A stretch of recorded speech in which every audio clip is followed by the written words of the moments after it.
We'll bring the meeting to order. The Standing Committee on Access to Information, Privacy and Ethics, meeting 153. By extension, the International Grand Committee. The International Grand Committee on Big Data, Privacy and Democracy. And we're going to have our countries represented as well to speak. We're going to start off with my co-chair, Mr. Damien Collins from the UK. The way it'll work structurally will be we'll go through the delegations, one representative per country initially, and then go down to the second representative through the countries. So you each should have your own 5-minute time slot exclusive to yourself. We're going to go to Mr. Angus. Had a comment before we begin. Mr. Angus? Yeah, Mr. Chair, just sort of as a point of order for our committee, we, I think, are very, very surprised that Mr. Zuckerberg decided and Ms. Sandberg to ignore the summons of a parliamentary committee, particularly as we have international representatives here. As far as I know, we were not even informed that he wasn't showing up. To me, I've never seen a situation where a corporate head ignores a legal summons. Right. So in light of that, I would like to bring notice of a motion to vote on that the Standing Committee on Access to Information, Privacy and Ethics, on account of the refusal of Mr. Mark Zuckerberg and Ms. Sheryl Sandberg to appear before it on May 28th, direct the chair to serve either or both with a formal summons should they arrive in Canada for any purpose, to appear before the committee at the date of the next meeting from the date of their summons, and should they be served with a summons when the House is not sitting, that the chair reconvene the committee for a special meeting as soon as practicable for the purpose of obtaining evidence from them. So, Mr. Chair, I don't know if we've ever used an open summons in Parliament. We've checked, we haven't found, but I believe you'll find it's in order. So if Mr. Zuckerberg or Ms. Sandberg decides to come here for a tech conference or to go fishing, that Parliament will be able to serve that summons and have them brought here. Thank you, Mr. Angus. And just for the members of the committee, your ex officio members, so we have a motion before our committee, so we will have to vote on that. So there's going to be some discussion. Any discussion from any other members about the motion? Mr. Kent? Well, thank you, Chair. And yes, the official opposition, the Conservative Party, is fully willing to support Mr. Angus's motion. I think that, as we heard in some of the previous testimony, Facebook, among others of the large platforms, has shown extreme disrespect and disregard for sovereign governments and committees representing sovereign governments with regards to their concerns and the search for explanations of why action has not been taken, why meaningful action has not been taken to date, and for a clear and explicit explanation of their response to the concerns around the world, and certainly within the democracies and the members of this International Grand Committee. So we will support this motion. Thank you. So I think there was a discussion previously about no substantive motions being brought before committee.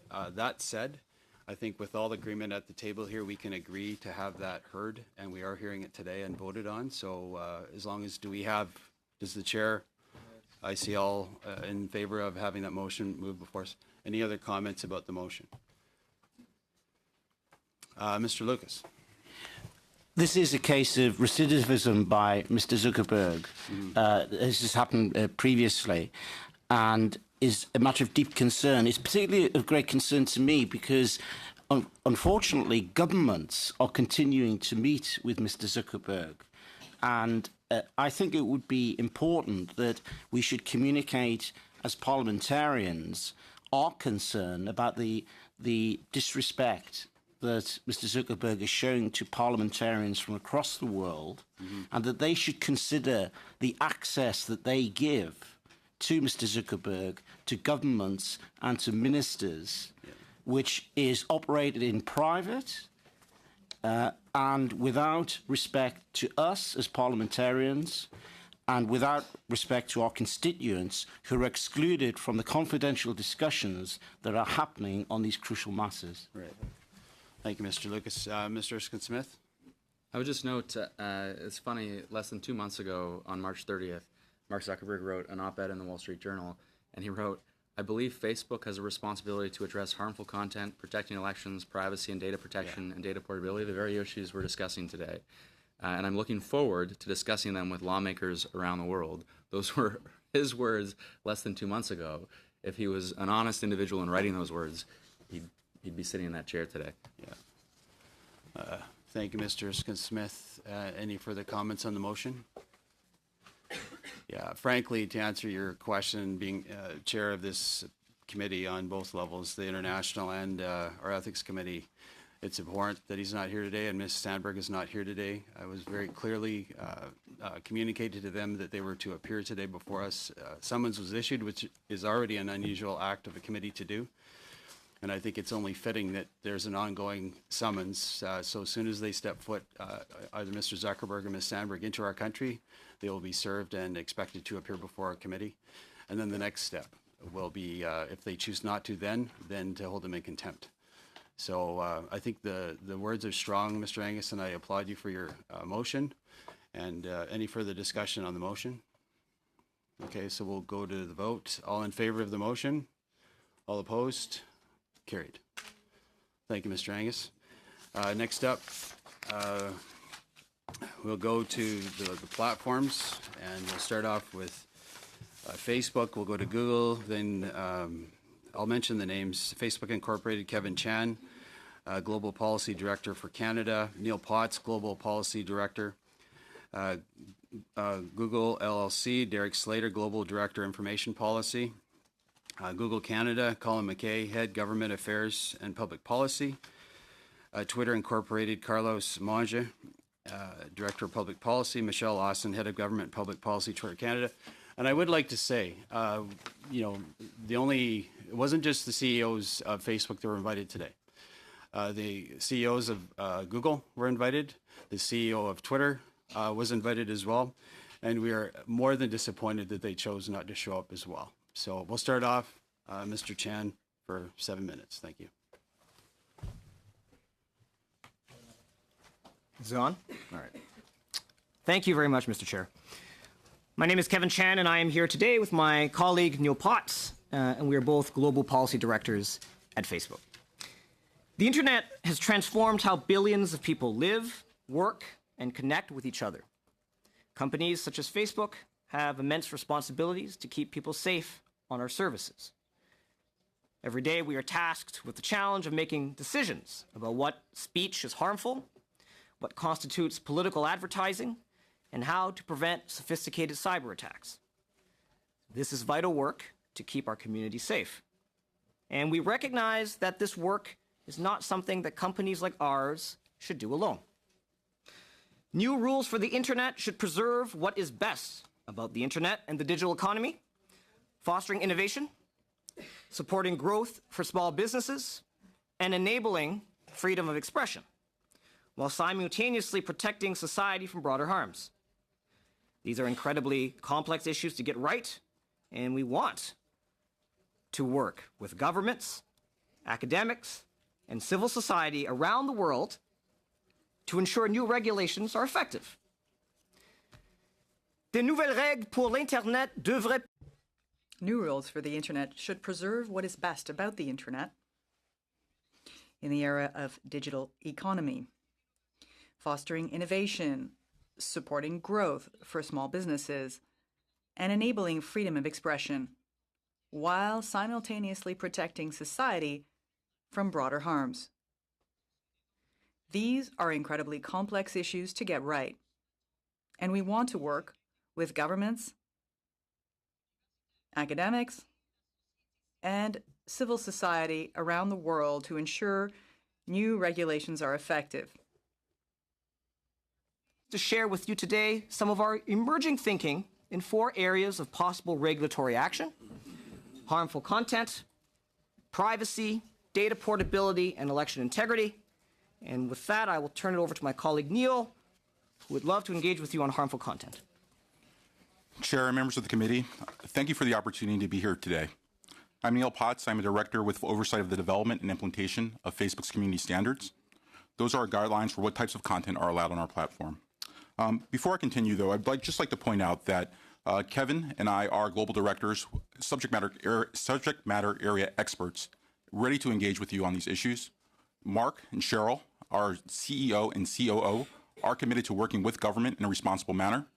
They feel that we have their mandate to be here today before you to engage on these topics, and we are happy to do so. As you know, Facebook's mission is to give people the power to build community and to bring the world closer together. More than 2 billion people come to our platform every month to connect with family, friends, to find out what's going on in the world, to build their businesses, and to help those in need. But as we give people a voice, we want to make sure that they're not using that voice to hurt others. Facebook embraces responsibility of making sure that the tools we build are used for good and that we keep people safe. And we take those responsibilities very seriously. Earlier this month, Facebook signed the Christchurch call to eliminate terrorist and violent extremist content online, and we've taken immediate action on live streaming. Specifically, people who have broken certain rules on Facebook, including our dangerous organizations and individuals policy, will be restricted from using Facebook Live. We are also investing $7.5 million in new research partnerships with leading academics to address adversarial media manipulation that we saw after Christchurch. For example, when some people modified the video to avoid detection in order to repost it after it had already been taken down. As the number of users on Facebook has grown, and as the challenges of balancing freedom of expression and safety have increased, we have come to realize that Facebook should not be making so many of these difficult decisions alone. That's why we will create an external oversight board to help govern speech on Facebook by the end of 2019. The oversight board will be independent from Facebook, and it will be a final level of appeal for what stays up and what comes down on our platform. Even with the oversight board in place, we know that people will use many different online platforms and services to communicate, and we'd all be better off if there were clear baseline standards for all platforms. This is why we would like to work with governments to establish clear frameworks related to harmful online content. We have been working with President Macron of France on exactly this kind of project, and we welcome the opportunity to engage with more countries going forward. Kevin? In terms of privacy, we very clearly understand our important responsibility as custodians of people's data and the need for us to do better. That is why, since 2014, we have taken significant measures to drastically reduce the amount of data that third-party applications can access on Facebook, and why we're putting together a much bigger and muscular privacy function within the company. We've also made significant advancements to give people more transparency and control over their data. We recognize that while we are doing much more in privacy, we are all better off when there are overarching frameworks to govern the collection and use of data. Such frameworks should protect your right to choose how your information is used while enabling innovation. They should hold companies such as Facebook accountable by imposing penalties when we make mistakes, and should clarify new areas of inquiry, including when data can be used for the public good and how they should be applied to artificial intelligence. There are already some good models to emulate, including the European Union's General Data Protection Regulation and Canada's Personal Information Protection and Electronic Documents Act. And achieving some degree of harmonization around the world would be desirable and facilitate economic growth. We also believe that the principle of data portability is hugely important for consumer choice and for ensuring a dynamic and competitive marketplace for digital services. People should be able to take the data they have put on one service and be able to move it to another service. The question becomes how data portability can be done in a way that is secure and privacy protective. Data portability can only be meaningful if there are common standards in place, which is why we support a standard data transfer format and the open source data transfer project. Finally, Facebook is doing its utmost to protect elections on our platform around the world by investing significantly in people, technology, and partnerships. We have tripled the number of people working on security matters worldwide, from 10,000 to 30,000 people. We have developed cutting-edge AI technology that allows us to detect and remove fake accounts en masse. Of course, we cannot achieve success working only on our own, so we partnered with a wide range of organizations. In Canada, we are proud to be working with Agence France Presse on third-party fact-checking, Media Smarts on digital literacy, and Equal Voice to keep candidates, in particular women candidates, safe online. Facebook is a strong supporter of regulations promoting the transparency of online political advertising. We think it is important that citizens should be able to see all the political ads that are running online, especially those that are not targeted at them. That is why we support and will comply with C-76, Canada's Elections Modernization Act, which this Parliament passed, and will be engaging in the weeks ahead with Canadian political advertisers, including the federal political parties represented here today, on important changes for political advertising that will come to the platform by the end of June. Finally, Mr. Chair, if I may, and as you will know, Facebook is part of the Canada Declaration on Electoral Integrity Online, which sets out 12 commitments that the Government of Canada and certain online platforms agreed to undertake together in the lead up to the October federal election. This is a strong expression of the degree to which we are taking our responsibilities seriously in Canada, and we look forward to working in lockstep with officials to guard against foreign interference. Thank you for the opportunity, et on a hâte de répondre à vos questions. Merci. We look forward to your questions. And next up, we'll go to Mr. Slater with Google. Thank you for the opportunity to appear before you today. My name is Derek Slater, and at Google, I help shape the company's approach to an opportunity to discuss Google's approach to addressing our many shared issues. For nearly 2 decades, we have built tools that help users access, create, share information like never before, giving them more choice, opportunity, and exposure to a diversity of resources and opinions. We know, though, that the very platforms that have enabled these societal benefits may also be abused, ranging from spam to violent extremism and beyond. The scrutiny of lawmakers and our users informs and improves our products as well as the policies that govern them. We have not waited for government regulation to address today's challenges. Addressing illegal and problematic content online is a shared responsibility that requires collaboration across government, civil society, and industry, and we are doing and will continue to do our part. Just to highlight a few of the things we're doing today. On YouTube, we use a combination of automated and human review to identify and remove violative content. Over time, we have improved, removing more of this content faster and before it's even viewed. Between January to March 2019, YouTube removed nearly 8.3 million videos for violating its community guidelines. 76% of these were first flagged by machines rather than people, and of those detected by machines, over 75% had never received a single view. When it comes to combating disinformation, we have invested in our ranking systems to make quality count, in developing policies, threat monitoring, and enforcement mechanisms to tackle malicious behaviors, and in features that provide users with more context, such as fact checks or information panels on Google Search and YouTube. Relatedly, in the context of election integrity, we've been building products for over a decade that provide timely and authoritative information about elections around the world. In addition, we have devoted significant resources to help campaigns, candidates, and election officials improve their cybersecurity posture in light of existing and emerging threats. Our Protect Your Elections website offers free resources like Advanced Protection, which provides Google's strongest account security, and Project Shield, a free service designed to mitigate the risk of distributed denial of service attacks, which inundate sites with traffic in an effort to shut them down. While industry needs to do its part, policymakers, of course, have a fundamental role to play in ensuring everyone reaps the personal and economic benefits of modern technologies while addressing social costs and respecting fundamental rights. The governments and legislatures of the nearly 200 countries and territories in which we operate have come to different conclusions about how to deal with issues such as data protection, defamation, and hate speech. Today's legal and regulatory frameworks are the product of deliberative processes, and as technology evolves and as society's expectations evolve, we need to stay attuned to how best to improve those rules. In some cases, laws do need updates. For instance, in the case of data protection and law enforcement access to data. In other cases, new collaboration among industry, government, and civil society may lead to complementary institutions and tools. The recent Christchurch call to action on violent extremism is just one example of this sort of pragmatic, effective collaboration.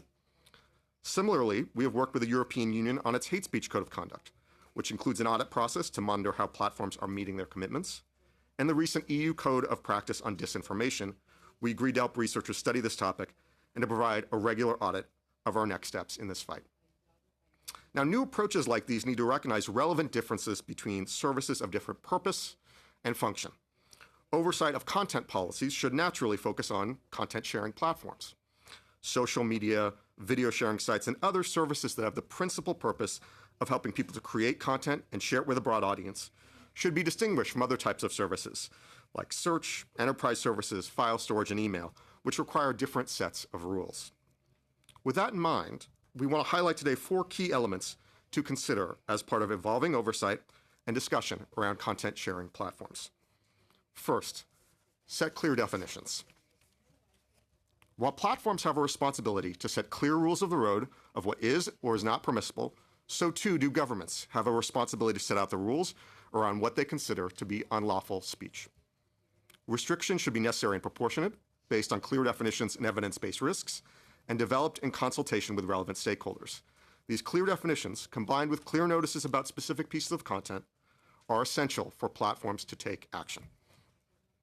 Second, develop standards for transparency and best practice. Transparency is the basis for an informed discussion and helps build effective practices across the industry. Government should take a flexible approach that fosters research and supports responsible innovation. Overly restrictive requirements, like one-size-fits-all removal times, mandates to use specific technologies, or disproportionate penalties, will ultimately reduce the public's access to legitimate information. Third, focus on systemic, recurring failures rather than one-offs. Identifying and responding to problematic content is similar in a way to information security. There will always be bad actors and bugs and mistakes. Improvement depends on collaboration across many players, using data-driven approaches to understand whether particular cases are outliers or representative of a more significant, recurring, systemic problem. Fourth and finally, foster international cooperation. As today's meeting demonstrates, these concerns and issues are global. Countries should share best practices with one another and avoid conflicting approaches that impose undue compliance burdens and create confusion for customers. That said, individual countries will make different choices about permissible speech based on their legal traditions, history, and values consistent with international human rights obligations, and content that is unlawful in one country may be lawful in another. These principles are meant to contribute to a conversation today about how legislators and governments address the issues we are likely to discuss, including hate speech, disinformation, and election integrity. In closing, the internet poses challenges to the traditional institutions that help society organize, curate, and share information. For our part, we are committed to minimizing that content that detracts from the meaningful things our platforms have to offer. We look forward to working with the members of this committee and governments around the world to address these challenges as we continue to provide services that promote and deliver trusted and useful information. Thank you. Thank you. Next up, we'll go to Twitter. I believe it's Mr. Monget that's going to be speaking for. Go ahead. Thank you very much. Chairman Zimmer, Chairman Collins, members of the committee. My name is Carlos Monje. I'm Director of Public Policy for Twitter. I'm joined by Michelle Lawson, who's our Head of Public Policy for Canada. On behalf of Twitter, I would like to acknowledge the hard work of all the committee members on the issues before you. We appreciate your dedication and willingness to work with us. Twitter's purpose is to serve the public conversation. Any attempts to undermine the integrity of our service erodes the core tenets of freedom of expression online, the value upon which our company is based. The issues before this committee are ones that we care about deeply as individuals. We want people to feel safe on Twitter and also to understand our approach to health and safety of the service. There will always be more to do, but we've made meaningful progress. I would like to briefly touch upon our approach to privacy and disinformation, and I look forward to your questions. Twitter strives to protect the privacy of the people who use our service. We believe that privacy is a fundamental human right. Twitter is public by default. This differentiates our service from other internet sites. When an individual creates a Twitter account and begins tweeting, their tweets are immediately viewable and searchable by anyone around the world. People understand the default public nature of Twitter, and they come to Twitter expecting to see and join in a public conversation. They alone control the content that they share on Twitter, including how personal or private that content might be. We believe that when people trust us with their data, we should be transparent about how we provide meaningful control over what data is being collected, how it is used, and when it is shared. These settings are easily accessible and built with user-friendliness front of mind. Our most significant personalization and data settings are located on a single page. Twitter also makes available the Your Twitter Data toolset. Your Twitter Data provides individuals insights in the types of data stored by us, such as username, email address, phone numbers associated with the account, account creation details, and information about the inferences we may have drawn. From this toolset, people can do things like edit their inferred interests, download their information, and understand what we have. Twitter is also working proactively to address spam, malicious automation, disinformation, and platform manipulation by improving policies and expanding enforcement measures, providing more context for users, strengthening partnerships with governments and experts, and providing greater transparency, all designed to foster the health of the service and protect the people who use Twitter. We continue to promote the health of the public conversation by countering all forms of platform manipulation. We define platform manipulation as using Twitter to disrupt the conversation by engaging in bulk, aggressive, or deceptive activity. We've made significant progress. In fact, in 2018, we identified and challenged more than 425 million accounts suspected of engaging in platform manipulation, of which approximately 75% were ultimately suspended. We are increasingly using automated and proactive detection methods to find abuse and manipulation on our service before they impact anyone's experience. More than half of the accounts we suspend are removed within 1 week of registration, many within hours. We will continue to improve our ability to fight manipulative content before it affects the experience of people who use Twitter.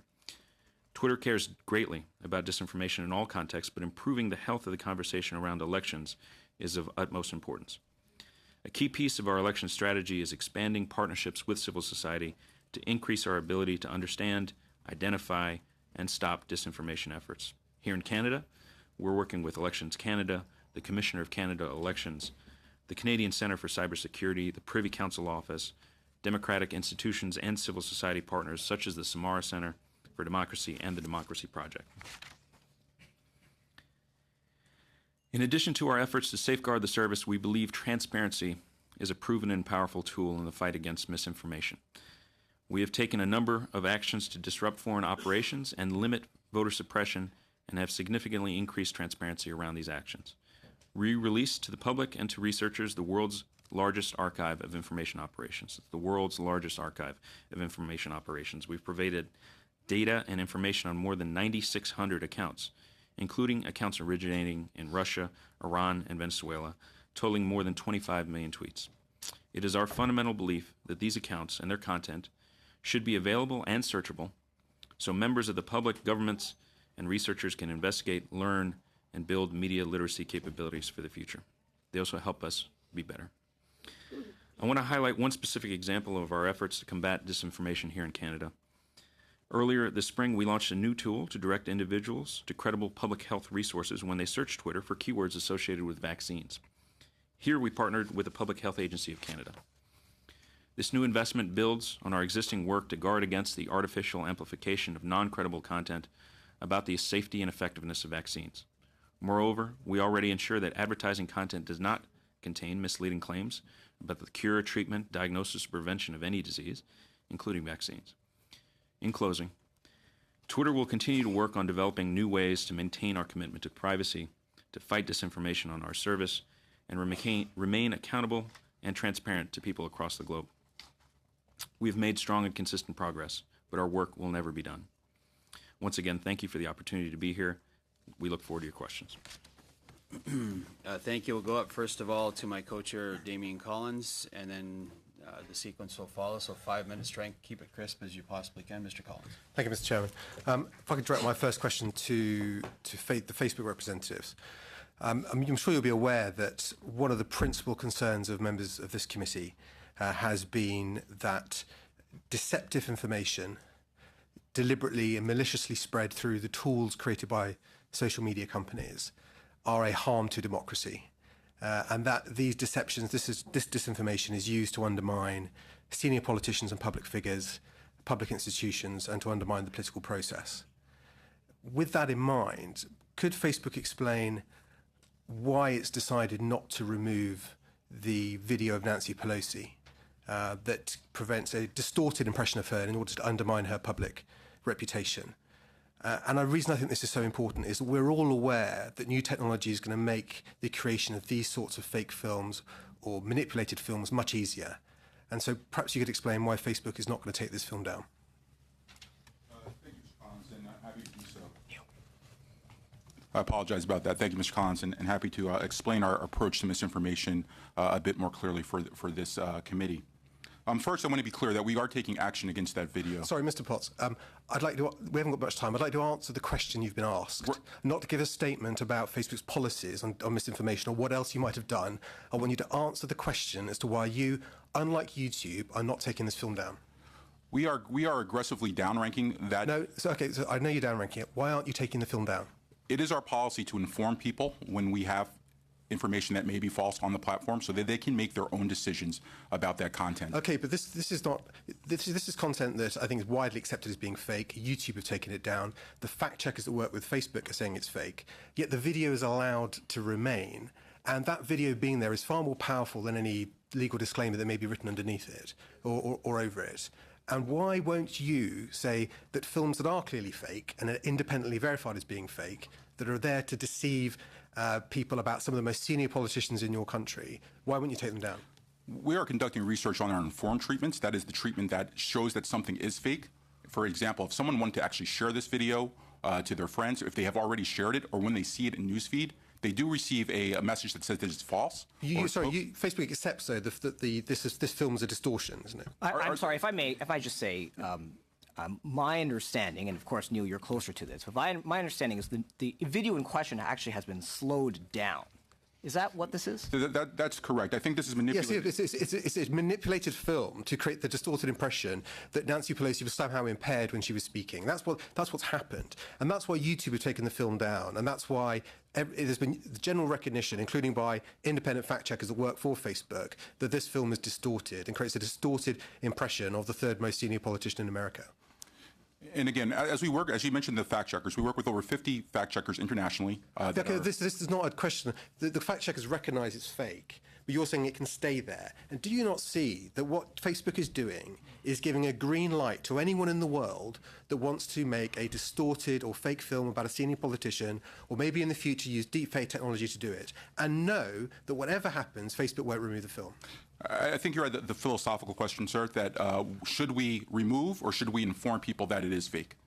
We have taken the approach to inform people that it is fake so that they can actually understand why that video is on the platform and what other independent parties have considered this to be. They have considered it to be false. And now they see this as on our platform if they go to share it. So all these questions, I think they're very fair questions, but it allows people to make their own decision and allows them to tell others that it is false. You mentioned that the video was slowed down, which by all accounts, and the fact checkers have said it is, but I think there are many different cases where videos are slowed down, and that would perhaps not be warrant for this committee. The issue here is to say if someone's making a film or slowing down a film or manipulating a film to try and create the false impression that a senior public figure is not fit for office, then that is an attempt to undermine them and the office that they hold. Now, I think this is not a question of opinion. This is not a question of free speech. This is a question of people manipulating content in order to undermine public figures. And my concern is that to leave that sort of content up there where it's undisputably fake, undisputably false and distorted,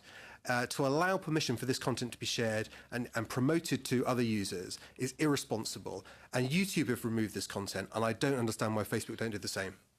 Sir, I understand your concerns, but I think that your questions are the right ones and shows the complexity of this issue and also shows perhaps that the approach that we're taking is working. You don't hear people... Sorry, with all respect. No, what it shows is it shows the simplicity of these issues, the simplicity that another company has followed, recognising the same issues, the simple action to say, this is clearly fake, it's clearly distorted, it's there to undermine senior public figures, and actually shouldn't have a place on the platform. It shouldn't be part of your community. And your opinion's right, and I obviously respect YouTube's opinion as an independent company, but we're not hearing people talk about this video as if it is real. We're hearing people discuss the fact that it is fake, and that it is on the platform. So the question of have we informed people that this is a fake video?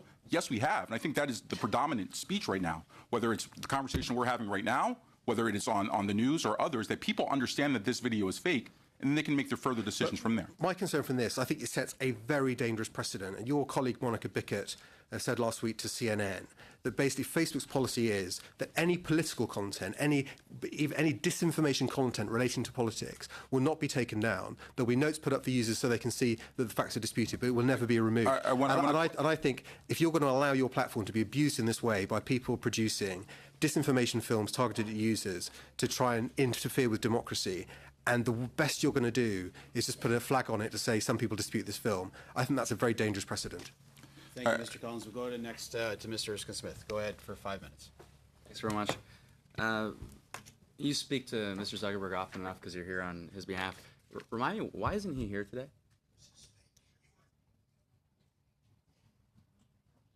Thank you. I'm sorry. I can't see your name. Mr. Erskine-Smith. Erskine-Smith. Mr. Zuckerberg and Ms. Sandberg have entrusted us to represent the company here today. We are subject matter experts on these areas, and we're more than happy for the opportunity to be here. But so I do want to make... I'm looking forward to discussing these issues with lawmakers around the world less than 2 months ago. He just didn't mean these lawmakers. He meant other lawmakers, I'm sure. So I want to talk privacy. In the most recent report, our privacy commissioner has said that Facebook's privacy protection framework was empty. And then on May 7th, before this committee, our privacy commissioner said that finding still applies. It is empty. So if Facebook takes privacy seriously, and I heard Mr. Shannon say that it does, why did it, and these aren't my words, these are privacy commissioner's words, outright reject or refuse to implement the privacy commissioner's recommendations? Well, thank you for that question, sir. I think given that the commissioner has indicated that he will be taking this to federal court, we're somewhat limited in what we can say. But what I can share with you is that you're not limited in what you can say at all, Mr. Chan. So, sir, I'm going to continue with what I can share with you, which is that we actually have been working quite hard in the last few months to arrive at a resolution and a path forward with the Privacy Commissioner of Canada. So you didn't outright reject or refuse to implement the recommendations? I think we were in a conversation about how we can get to the objectives that we all seek. So when the Privacy Commissioner wrote those specific words in his specific report, he was incorrect in your view. If I may, I just want to share a bit more because I am limited in what I can say, but I can say a bit more. Mr. Chan, the priority goes to members of the committee, so if they wish to keep speaking, you need to hear. Mark Zuckerberg has also said the future is private. Interestingly, of course, though, it used to be Facebook privacy policy in 2004 that we do not and will not use cookies to collect private information from any user. That changed in 2007.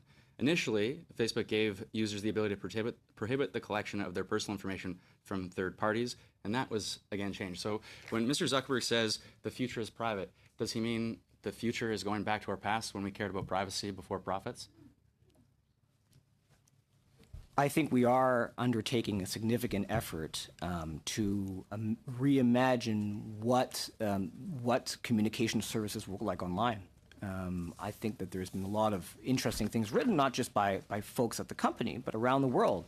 I think we do see a trend line where people are increasingly focused on one-to-one communications. Those are, by definition, private. But what it does raise, sir, in terms of public policy questions, is a very interesting balance between privacy and lawful access to information and questions of encryption. These are tight tensions. I think they've been raised previously, including in previous parliaments of Canada.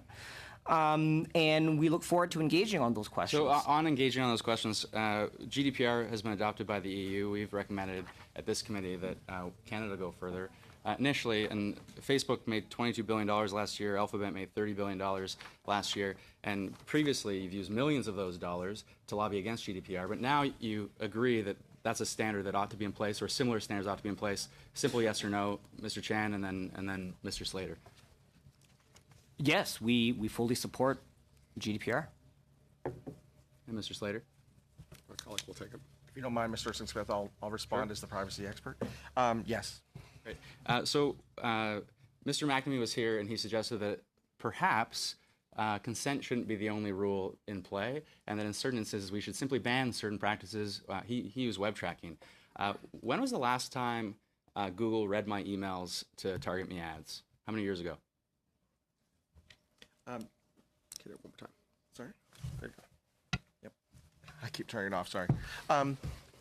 We stopped using using your Gmail content for advertising in 2017, and that was specifically to you. That information was never shared externally. So is that something we could consider banning? That an individual perhaps could never consent to having their emails read to be targeted for advertising?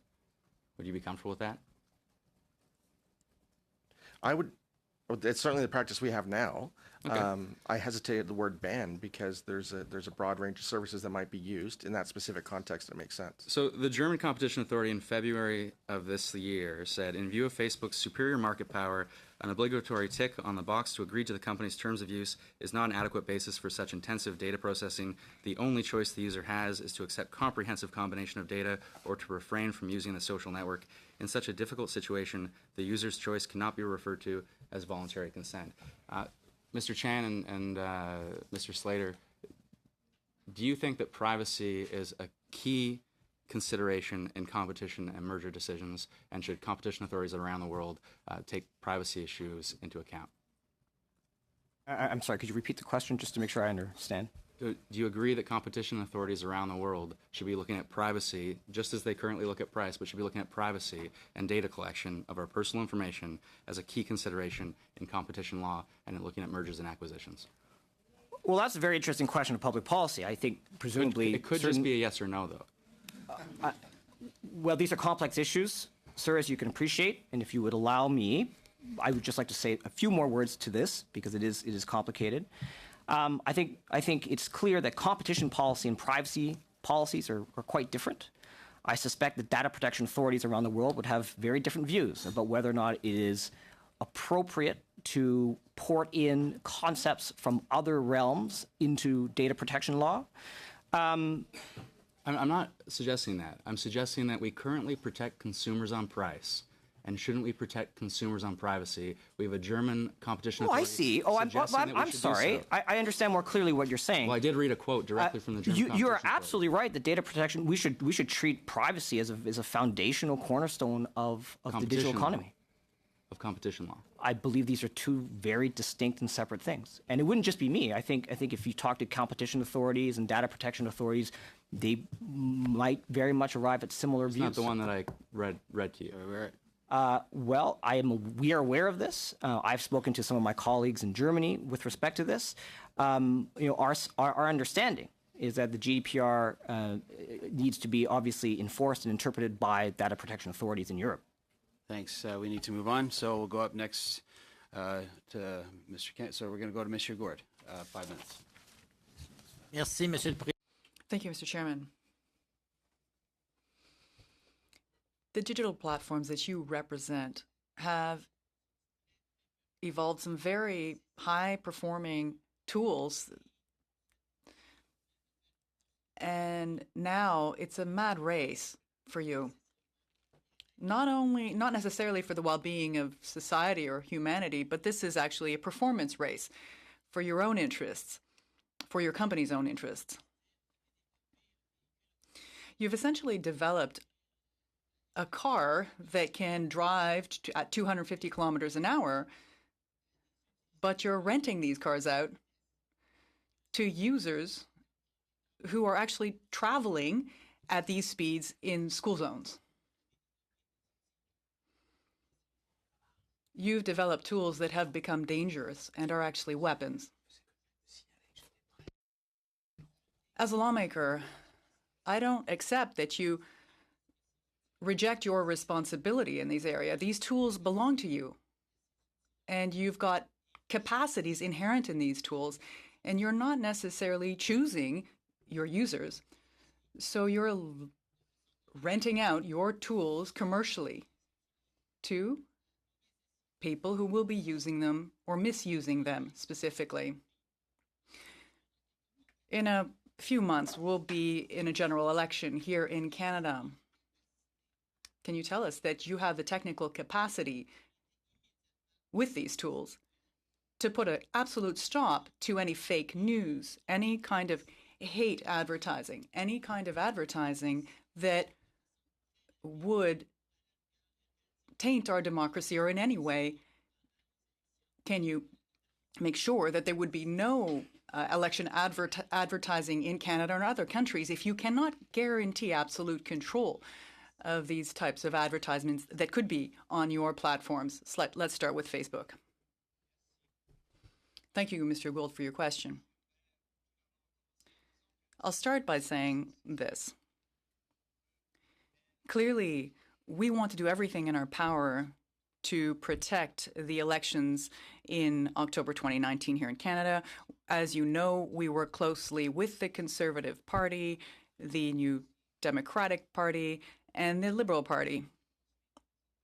We should mention the other parties, the Green Party, the People's Party. I'm sorry, Mr. Chen, this is not about a political party. This has to do with the fact that the public has to make decisions based on information and communications that we share, not on the basis of false information. Do you have the capacity to rapidly put a stop to fake news or fake information or fake advertising on your platforms? Do you not have control? Thank you, sir, for your question. Here in Canada, we have a team that works on every election. We did this in Ontario, in Quebec, in BC, in PEI. Question, do you have the capacity? Listen, don't name all the provinces here for me. Do you have the capacity to stop any of this hateful or false information spread in the context of the elections campaign? Sir, for the time being, for all those other elections, we have not had a problem or getting a quick resolution quickly. Thank you for that question. Merci de votre question. Thank you. Anticipate and prevent efforts that would interfere with election integrity. That's by making useful information available in search or dealing with actors who might deceive or misrepresent themselves in ads. Thank you. Twitter has spent a significant amount of time improving our internal ability to spot this kind of disinformation. We've learned from elections around the globe. We've actively engaged with civil society here, most recently the Alberta elections, and we believe we are very prepared, but we cannot take our eye off of the prize. It's going to be the people who want to manipulate the conversation will continue to innovate, and we will continue to innovate to stay ahead of them. Suite à vos réponses, je reste encore dans le doute et dans l'inquiétude. On the basis of your answers, I still have some questions. If your vehicle can drive at 250 kilometers an hour, but if my highway maximum limit speed is 100, my question is this: can you do something in order to be fair to everyone? What's the point of having these high performance tools that can be damaging? You could have something less highly performing that could be good for humanity. If you'll allow me, I'll speak English to be clearer in my mother tongue. I just want to say, Mr. Gourde, that's exactly what we're going to do. Next month, as your party is aware and other parties in Canada are aware, we're introducing a very friction-intensive process for anybody who wants to run political ads. We are going to require them to authorize, to demonstrate that they're Canadian. We will need to independently validate the fact that they're Canadian. And then we're going to have to give them a code, or a key, if you will, where they're going to authenticate before they can run an ad. This is not going to be a thing that it happens in an hour. It's not going to be a thing that happens in a day. It's going to be a multi-day process. And we will, you have my assurance, we will be reaching out and working in strict collaboration with all political parties in Canada to take them through this process. But I would say that precisely to your point about speed bumps or brakes, this is going to be significant friction in the system.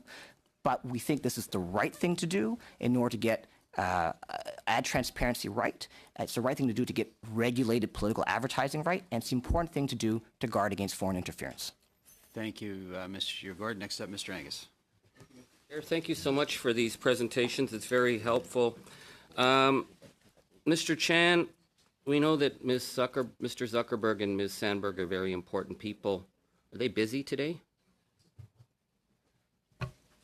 I am not aware of their schedule today, but I think that that's right, that they unfortunately had to send their regrets. Okay.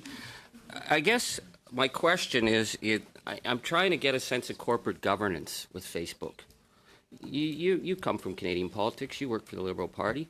We're kind of meek and mild here in Canada. I don't ever remember a summons being issued against the head of a corporation And I don't ever know of anybody who's decided to ignore a summons. So surely to God they have something really pressing to keep them busy. When Mr. Zuckerberg recently said, as my colleague pointed out, his willingness, his desire to talk with legislators was that a joke? Kevin, Sorry, Mr. Chan. I'm interested in Mr. Chan because he represents us in Canada. Well, sir, I have to say that we do desire very much to collaborate with the Parliament of Canada and the Government of Canada. The election that's before us is going to be an important one for us to get right at Facebook. We want to ensure a free and fair election. That's why we have done all the things that we have done. We are complying with C-76. To my knowledge, we may be the only company represented on this panel that is moving forward with an architectured system to do this. We have moved quickly on hate figures and hate organizations in Canada. And we have signed on to the Canada Declaration on Electoral Integrity. Yes, thank you for that. I'm sorry, I only have a few minutes, and I appreciate that work. And, you know, I'm a big fan of Facebook. Thank you, sir. I've spoken greatly about the powerful tools it has in the Indigenous communities I represent. My concern is this idea of opt-in, opt-out that Facebook has when it comes to national law. First of all, ignoring summons by Parliament because Mr. Zuckerberg may be busy, maybe his day off, I don't know. But you were recently found guilty by our regulator in the Cambridge Analytica breach. And our regulator, Mr. Therrien, said, quote, Canadians using Facebook are at high risk that their personal information will be used in ways that they may not be aware for purposes they did not agree to, which may be contrary to their interests and expectations. And this could result in real harms, including political surveillance. And what was striking was that Facebook didn't concede that we have jurisdiction over our own citizens. So if you're saying you're willing to work with parliamentarians, I don't get this opt-in when it works for Facebook, opt-out when... Can you give me an example of any company saying they just don't recognize whether or not we have jurisdictions over our citizens? Well, sir, my eyebrows also were raised when I saw those reports, and so I did read it carefully, and I did talk to legal counsel about it. My understanding is that reference was in reference to the fact that, to our knowledge, based on the available evidence around the world and based on documented evidence in terms of contracts and things like that, but also witnesses who have firsthand account, that there was no Canadian or indeed no non-U.S. user data that was ever transferred to Cambridge Analytica. Okay, and I believe, if I may, just on that point... I only have a short period of time. 622,000 Canadians had their data taken. And Facebook became aware of it in 2015, and Facebook said nothing until it was exposed internationally because of the Cambridge Analytica breach. That is a breach of Canadian law under PAPETA. You know that law. And yet, to tell Canadian legislators that we had to prove individual harm before Facebook would concede jurisdiction, that to me would be like an international auto company saying, yeah, there were mass deaths in Brazil, yeah, there were mass deaths in the United States, yeah, there were mass deaths all over Europe. But since nobody died in a car accident in Canada, we are not going to comply with Canadian law. How do you get to decide what laws you respect and what laws you figure don't apply to you? Why do you think that? Mr. Angus, with all due respect, we actually do go over and above the law as Parliament. No, you don't. You don't recognize that we have jurisdiction. As the Parliament of Canada knows. How can you say that to us with a straight face, Mr. Chan? How can you? Because it is the truth, sir. So we have to take you to court to get you to recognize that we have jurisdiction to protect our citizens after you sat on a breach that you knew about for 3 years and you did nothing to tell us because you didn't want to upend your business model. With respect to election integrity, we are going over and above the law. I'm talking about the privacy rights of Canadians and the breach of our law that you were found guilty of. And we can talk about that as well, sir, in the time remaining, if you will permit me. As I said, we did want to get to a resolution with the Commissioner. He has decided to take us to court, which is, of course, the framework that's prescribed for him. He's had to take you to court. He had to take you to court because you wouldn't concede that we as legislators even have jurisdiction over our own citizens. That's not coming to a resolution. That's like, hey, Facebook, is it okay if we come and see, and if it's okay, well, I'll work things out. That is not how law works. Maybe that's how it works for Mr. Zuckerberg, but that's not how it works internationally, which is why we are here. We have nothing but the utmost. We have nothing but the utmost respect for by the lack of respect for international law. We have the utmost respect for the law in Canada and for legal authority around the world. Thank you. We'll go on next to Mr. Tong from Singapore. Thank you. I have limited time, so I appreciate if you just focus on my questions and give the answers directly. Now, we've heard a lot about what you would wish to do, who you want to engage with, who you wish to see, and how you're going to work out your policies. But let's just see what actually appears and continues to appear on your platforms. To do that and to save some time, I've put together a little handout which summarizes several cases which I'm no doubt you're familiar with. These are all, if you just thumb through them quickly, these are all cases which were sensational. They all went viral quickly. They were probably amplified by trolls and bots, fake accounts. They incite fear, they cause disaffection, tensions, and they prey on divisive social fault lines: race, religion, immigration. And one key fact is that they're all false information as well, and all resulted in real-world harm, physical injuries, deaths, riots, and accentuating divisions, fault lines between religions, races, causing fear. If you just go to the very last page of that handout and look at Sri Lanka, April 2019, the video of the leader of the Easter terrorist bombings in Sri Lanka had posted videos which were on your platform, Facebook and YouTube, for at least 6 months prior to the bombing itself. And in the videos, he says, non-Muslims and people don't accept Muslims can be killed along with women and children. Separately, he says, we can kill women and children with bombs. It is right. This is clear hate speech, is it not? It's hate speech. And it's a breach of your own policies, correct? That would be a breach of our policies. That's correct, sir. And these passages, posted months prior to the Easter bombings, portend what was to come. And it did happen, horrifically, in April. In the same fashion as this alleged priest, Mr. Zaran Hashim, says it would, by bombs, killing women and children on your platforms. Why? Why was it not removed? Thank you, Mr. Tong. Just to quickly No, please answer my question. Why was it not removed? Because you say it's a breach of your own policies. Why was it not removed from September 2018?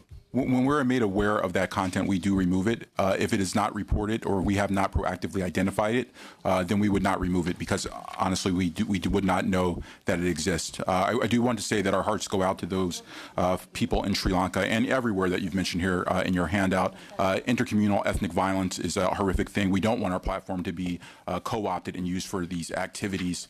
In fact, we have taken aggressive action to combat this. We now have over 30,000 people working on safety and security. I don't need a speech on what you're going to be doing. But apologize. How difficult is it to work out that the phrase, we can kill women and children with bombs, it is right? It's hate speech. How difficult is it?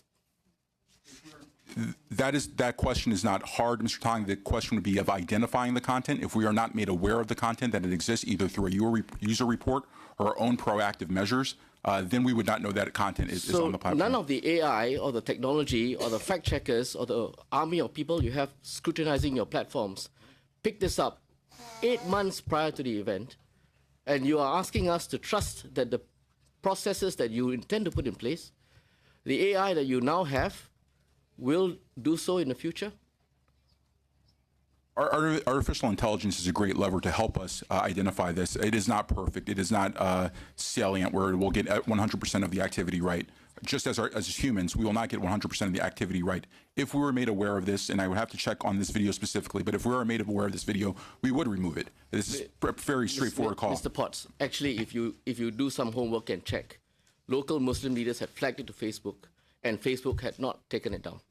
Despite being aware of it, despite being, as you say, a clear breach of your own policies. And I'd like to know why. Sir, I would have to see how the content was shared. The way that you have it depicted here. You said, Mr. Potts and Mr. Chan, that both of you are content specialists, you are domain specialists. You're here in place of Mr. Zuckerberg and Ms. Sandberg, and you should know. This happened a few months ago. So why was it not taken down despite Facebook being aware of it?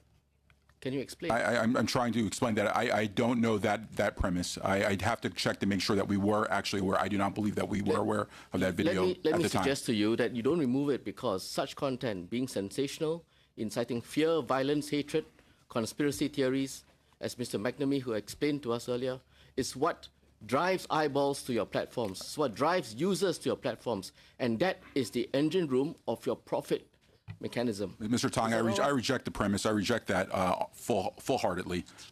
If we know that something is hate speech, if we know that it is causing violence, we actually move swifter. We had a discussion earlier about misinformation. If we know that misinformation is actually leading to physical harm and violence, we work with trusted partners on the ground, civil society and others, to flag that for us, law enforcement even, to flag that for us, and then we will actually remove that Mr. content. Potts, Facebook was told about this. You can check. Facebook was also told about the problems in Sri Lanka, March 2018, by the Sri Lankan government minister. It refused to take it down on the basis it doesn't infringe your own policies. Mr. McNamee says that as a result, governments in Sri Lanka, in Indonesia, in India, have had to take proactive action to shut down social media, Facebook, WhatsApp. Is that how you want this to play out? Can we trust that your policies that you have in place, can we trust that what you do and put in place checks to seek out and to remove such content will actually work? Thank you, Mr. Tong. We'll have to go on to the next question. We'd like to welcome our delegation from Ireland. They just landed this morning, so again, welcome to our committee. And we'll start off first 5 minutes to Hildegard. Thank you, Mr. Chairman. We're delighted to be here this afternoon. So I'll just start with, maybe I'll list out my questions for you, and the social media companies can answer afterwards. I have about 3 questions here. So first, this was in relation to data protection. And it's very clear that you're all scrambling to figure out how to make privacy rules clear and how to protect users' data. The inception of GDPR has been a sea change in European data protection, and the Irish Data Protection Commissioner now has the job of effectively regulating Europe, given the amount of social media companies who have their headquarters based in Ireland. And in the 11 months since GDPR came into force, the Commissioner has received almost 6,000 complaints. She has said that her concentration on Facebook is because she didn't think that there would be so many significant data breaches by one company. And at one point, there was a breaches notified to her under GDPR every fortnight. So she opened a consolidated investigation to look at that. And I just want to ask Facebook if you can comment on her remarks and why you're having such difficulty protecting users' data. And also Google and Facebook, this next question, I might ask you to comment on this. Myself, my colleague James Lawless and Deputy Eamon Ryan earlier this year met with Mark Zuckerberg in Ireland, and he said that he would like to see GDPR rolled out globally. But some of Facebook's biggest markets are in the developing world, such as Asia and Africa. And the top 10, out of the top 10 countries, there's only 2 in the developed world, and that's the US and the UK. And some experts are saying that a one-size-fits-all approach won't work with GDPR because some regions have different interpretations about the importance of data privacy. And I would like to get, I suppose, Google's viewpoint on that, on what is your view in relation to the rollout of GDPR globally? How would that work? And should it be in place globally, and in relation to the concerns around the different interpretations of data privacy? And just finally, our committee, our communications committee in the Oireachtas in the Irish Parliament, due to our work, the Irish government is now going to introduce a Digital Safety Commissioner, which will have legal takedown powers in relation to harmful communication online. And given, again, that Ireland is the international and European headquarters for many social media companies, do you think that this legislation will effectively see Ireland regulating content for Europe and possibly beyond? And if you could comment on that. So whoever would like to come in first on it. Well, I'm sorry. No, go ahead. Right. Well, thank you, ma'am. And I would want to indicate that Neil and I have spent some time with our Irish counterparts, and they have nothing but complimentary things to say about you. So it's nice to meet you. With respect to the question of breaches that you mentioned, obviously I or we are not aware of the specifics, right, that would have been sent to the Irish Data Protection Authority. So I wouldn't be able to comment specifically on that. But I would say our general posture is to be as transparent as we can, and so I think you probably and various members at this committee will know that we are quite forward-leaning in terms of publicly revealing where there have been bugs, where there have been some information that we have found, where we need to pursue investigations, where we're made aware of certain things. So I think that is something that that's our commitment to you, but also to users around the world. And I think you're going to continue to hear about these things as we discover them. And I think that's an important posture for us to take because we do want to do what's right, which is to inform our users, but also to inform the public and legislators as much as possible whenever we are made aware of some of these incidents. We want to be very transparent, which is why you'll hear more from us. Again, I unfortunately cannot speak to the specifics that the DPA was referring to. Okay. And Google, your Thank you very much. Thank you for your question. As we outlined in our opening remarks, we look for international standards that are applicable across a variety of social and cultural and economic frameworks. And so we look for principle-driven frameworks, particularly in data protection. And that has been the history with GDPR as well as the previous OECD principles. So the extension of GDPR beyond its current boundaries is something that is preferable. The question is, how does it adapt to the particular jurisdictions within which it has to operate, considering that the European environment and the history of data protection in Europe is very different than elsewhere in the world, especially the portions of the world, whether Africa or Asia, that you identified. So we're in agreement there. That's certainly something where we have been applying the protections that are given to Europeans on a global basis. The question is, what does that look like within a domestic jurisdiction? On your second question, I'll turn it to my colleague Derek around the Thank you, Digital Safety Ms. Commission. No, we actually are at time, so we have to move on to the next delegate. So my apologies, time is short. So the next question, we go to the Republic of Germany. Thank you. Thank you very much. I would focus first also on Facebook, and it's great also to get to know the Canadian public policy team. I know the German public policy team, and first I would like to comment actually on what my colleague from Singapore asked. And from my experience in Germany, I have a relatively simple answer. It's simply that many companies also present today have not enough staff to work on all these issues and all these complaints. And as already has been mentioned, AI is not always sufficient to work on this. And what we've learned in Germany after the introduction of the NetDG, that a massive increase in staff, which needs to handle complaints, also increases the number of complaints which are handled. And I don't know how the situation in other countries is, but this is definitely an important aspect. I want to ask on the antitrust ruling in Germany, and the question if the data from Facebook, WhatsApp and Instagram should be combined without the consent of the users. I mean, you are working against that ruling in Germany, so obviously you don't agree, but maybe you can be short a bit clearer on your position. Thank you very much, sir. I understand from one of my colleagues in Canada that she spent some time with you yesterday at a roundtable, and so thank you very much for the invitation. With respect to the various platforms, our terms of service and our data user data policy does underline the fact that we will share data infrastructure between various services, as you know, sir, and a big part of it, to be quite frank, is to ensure that we are able to provide some degree of security measures across platforms. Facebook is a platform where you have your authentic identity, right? So we want to make sure that people are who they say they are. But there are lots of good reasons why you will want to have similar kinds of measures on the Instagram platform, for example. And so, in fact, there are many instances where, and you would have heard of these in terms of even some of our coordinated inauthentic behavior takedowns, to be able to do adequate investigations across the system, we actually have to have some ability to understand the provenance of certain content and certain accounts. Having a common infrastructure actually allows us to very effectively deal with those sorts of challenges.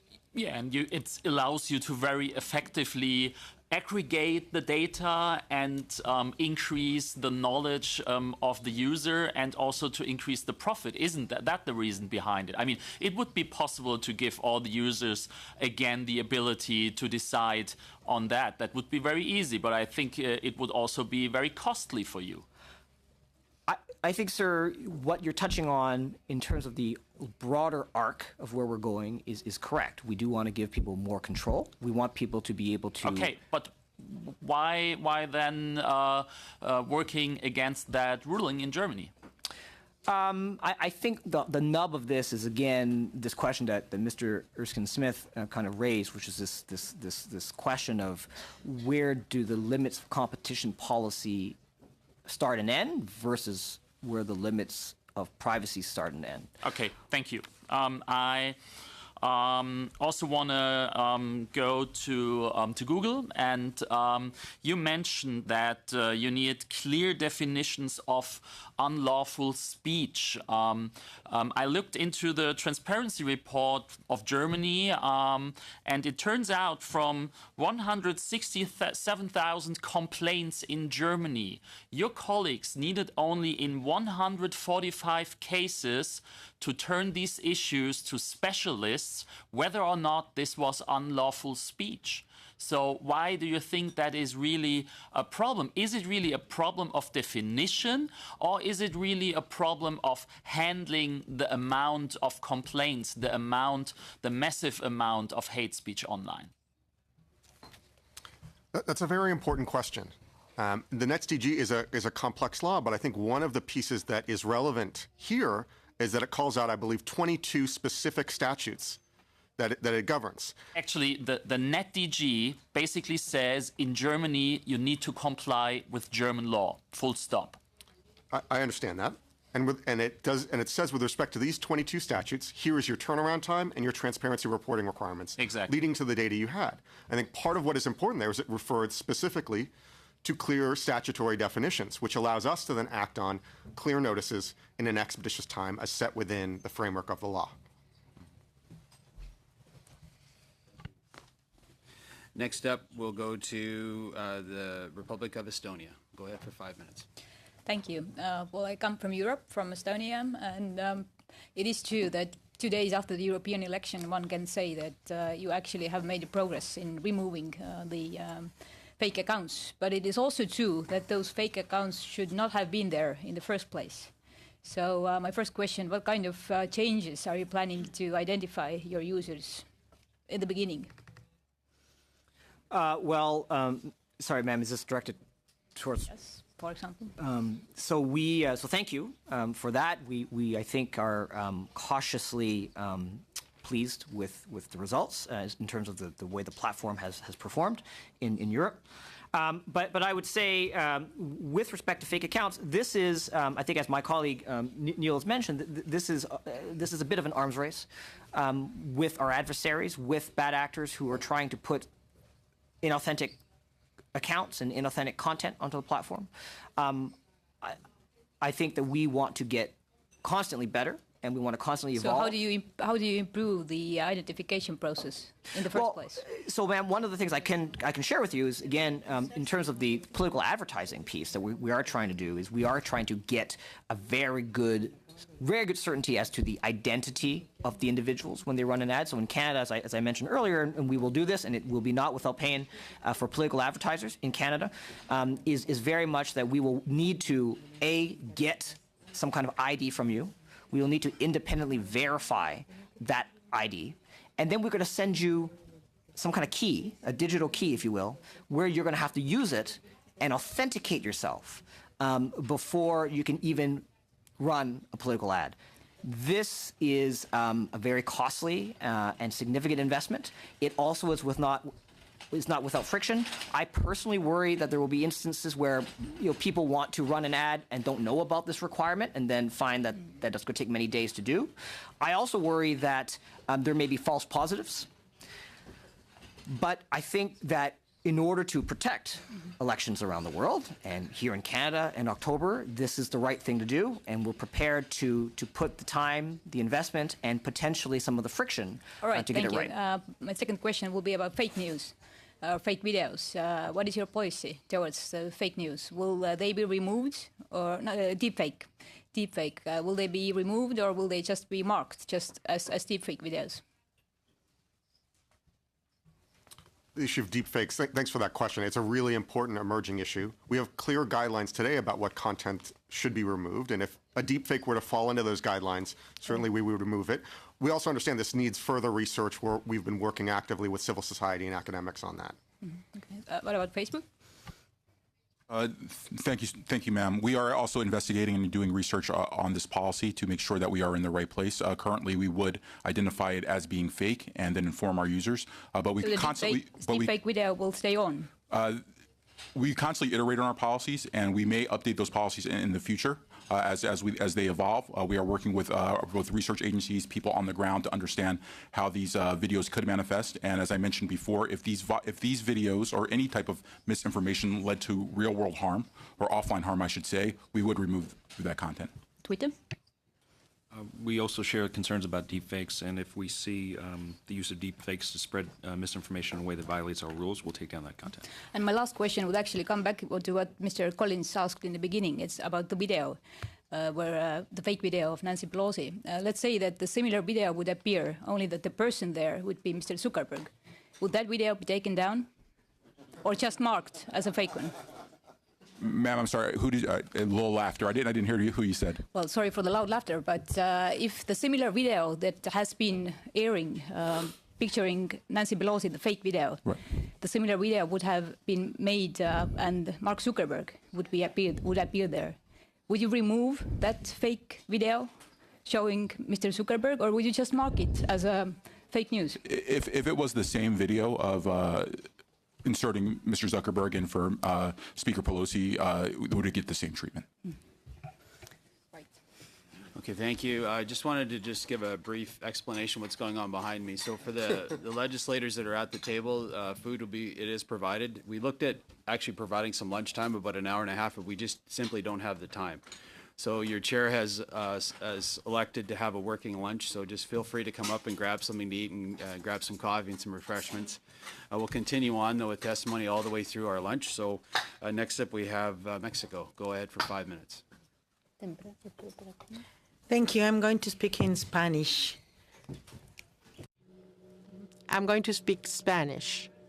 Thank you. I have several questions, but in the case of Google, how do you do to protect people in their privacy? Because I know many cases of sexting videos that are still there in the world, and when the victims of those videos go specifically to your office in Mexico, I have known about several cases, and if a Google office tells them to go to the United States to complain. These are videos that are attacking violently somebody and cannot be downloaded. What do you do in those cases? I'm not familiar with the particular cases you're talking about, but we do have strict guidelines about things like incitement to violence or invasions of privacy and the like. And if notified, if we became aware of it, we would take action if it's in violation of those guidelines. So I'm not familiar with the specific cases, but would be happy to inquire further. I have information about very specific cases, but we don't know who to turn to in Mexico because they reject people. We hope that you take the case over because the people have to wait for years to withdraw those things. I'd like to ask Twitter, the creation of trends with robots. That's very common in Mexico, in our country. Every day we have trends created with robots, the so-called farms of bots. And Twitter, I don't know, what is the policy of Twitter about it? Because you seem to allow the artificial trends or hashtags when they are harming somebody. Why don't you allow for this to happen organically? I agree with having trends and things becoming viral, respecting freedom of expression, but why is it allowed to have robots? If anybody can detect that, why Twitter cannot detect it? Trends measure the conversation in real time and try to distinguish conversations that are always having a high level of engagement, English Premier League or the Mexican election writ large. And what trends are trying to identify is acceleration above the normal. And when that happens organically, like you mentioned, it has a different pattern than when it happens augmented by bots. Since 2014, which is for us is a lifetime, we've had the ability to protect trends from that kind of inorganic automated activity. Kevin mentioned arms race. I think that's a good term for the battle against malicious automation. Right now, we're challenging 450 million accounts a year for being inauthentic. And our tools are very subtle, very creative. They look at signals like instant retweets or activity that's so fast that it's impossible to be human. Despite that, 75% is what ultimately gets kicked off the service. So 25% of the people that we thought were acting in an inauthentic way were able to pass the challenge. So we are over-indexing to try to stop this unauthentic activity. This is a place where there is no delta between the societal values of trusting online activity and our imperatives as a company, which is we want people when they come to Twitter to believe in what they see, to know that they're not getting messed about with Russian bots or whoever. So we work very hard to get this right, and we're continuing to make improvements on a weekly basis. Pero es que esto ocurre. But this happens normally every day, not during elections. It's happening every time that trend is inflated with bots. There's been no adequate response to this. There are things that are aggressive. This is for Twitter and for Facebook. When a user reports something that has been published, very commonly they report that they are not breaching the policy of, but they are aggressive against a person, and they tell us that it's not breaching the policy, but it's somebody who is lying, who is attacking, and the person feels vulnerable. And many a time, nothing happens because it's not breaching your policies. Also, with this thing about the authentication, when the accounts are authenticated with the blue arrow, but even in the other accounts can be blocked. Some people say, identify yourself, and they block all the accounts. Meanwhile, however, there are thousands of fake accounts and nothing happens, even if they are reported. There are users who are constantly reporting these fake accounts. So why do you have a different policy?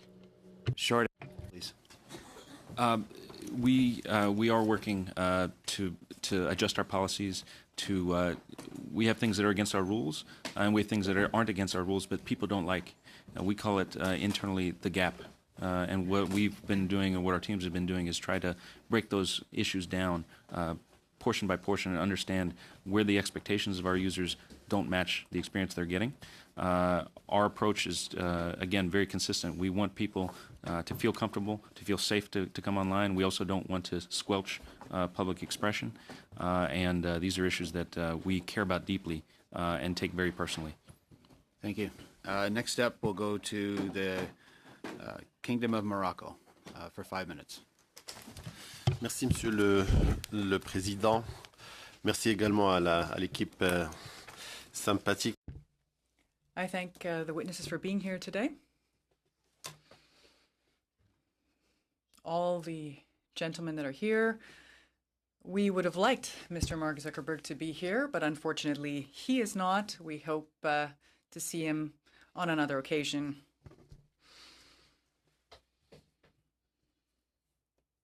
I was paying close attention to 2 points raised by Mr. Chen. I'm not 2 comments or not propositions.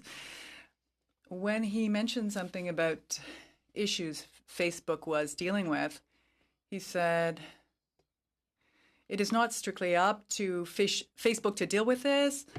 Sur ça, on est. And then, speaking of these same issues, it is important to protect society from the consequences. What are we talking about? Consequences, of course, there are social advantages to this platform, but there are some more harmful components as well. Now, Facebook, Twitter, YouTube, there has been digital evolution, but now there's been a downright revolution. A revolution, also a second sort of revolution against this conduct, a revolution in our perception of the world. It is true that artificial intelligence today it depends on a massive accumulation of data. This personal data could be collected, but perhaps on the backs of some data that should be protected. Today, is it not about time for us to have a bit of a moral revolution? Given the fact that these companies have achieved great success, perhaps we should focus more on individuals rather than algorithms. The idea would be to promote responsibility and transparency among these platforms. The question is this: do you have the same interest now in terms of hate speech or misinformation in countries other than Europe, North America, China? Sometimes it's hard to understand why you see young people or children with producing fake videos,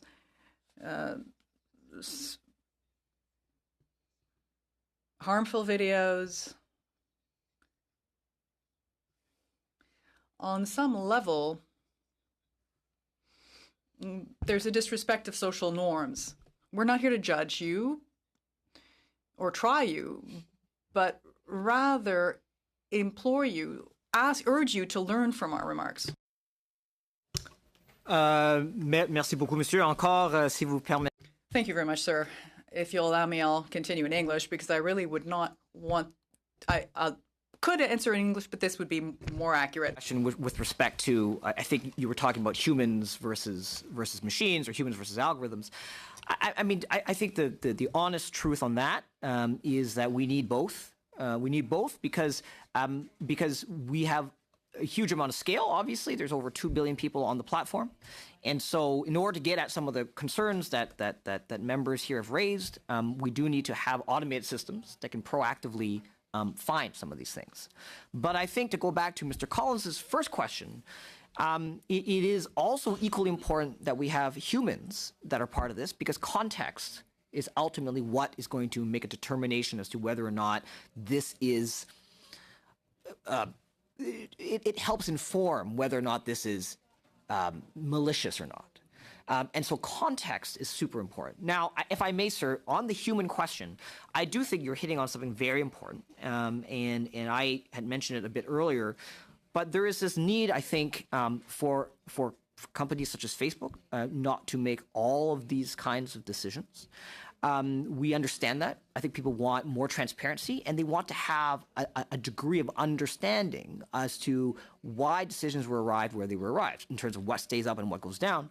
And I can tell you that in the last few months, including in Canada, we have embarked on a global consultation with experts around the world to get input on how to create an external appeals board at Facebook, which would be independent from Facebook, and which would make decisions on these very difficult content questions, and that we think, at least as our current thinking in terms of what we put out there, is this question of should they be publicly binding on Facebook.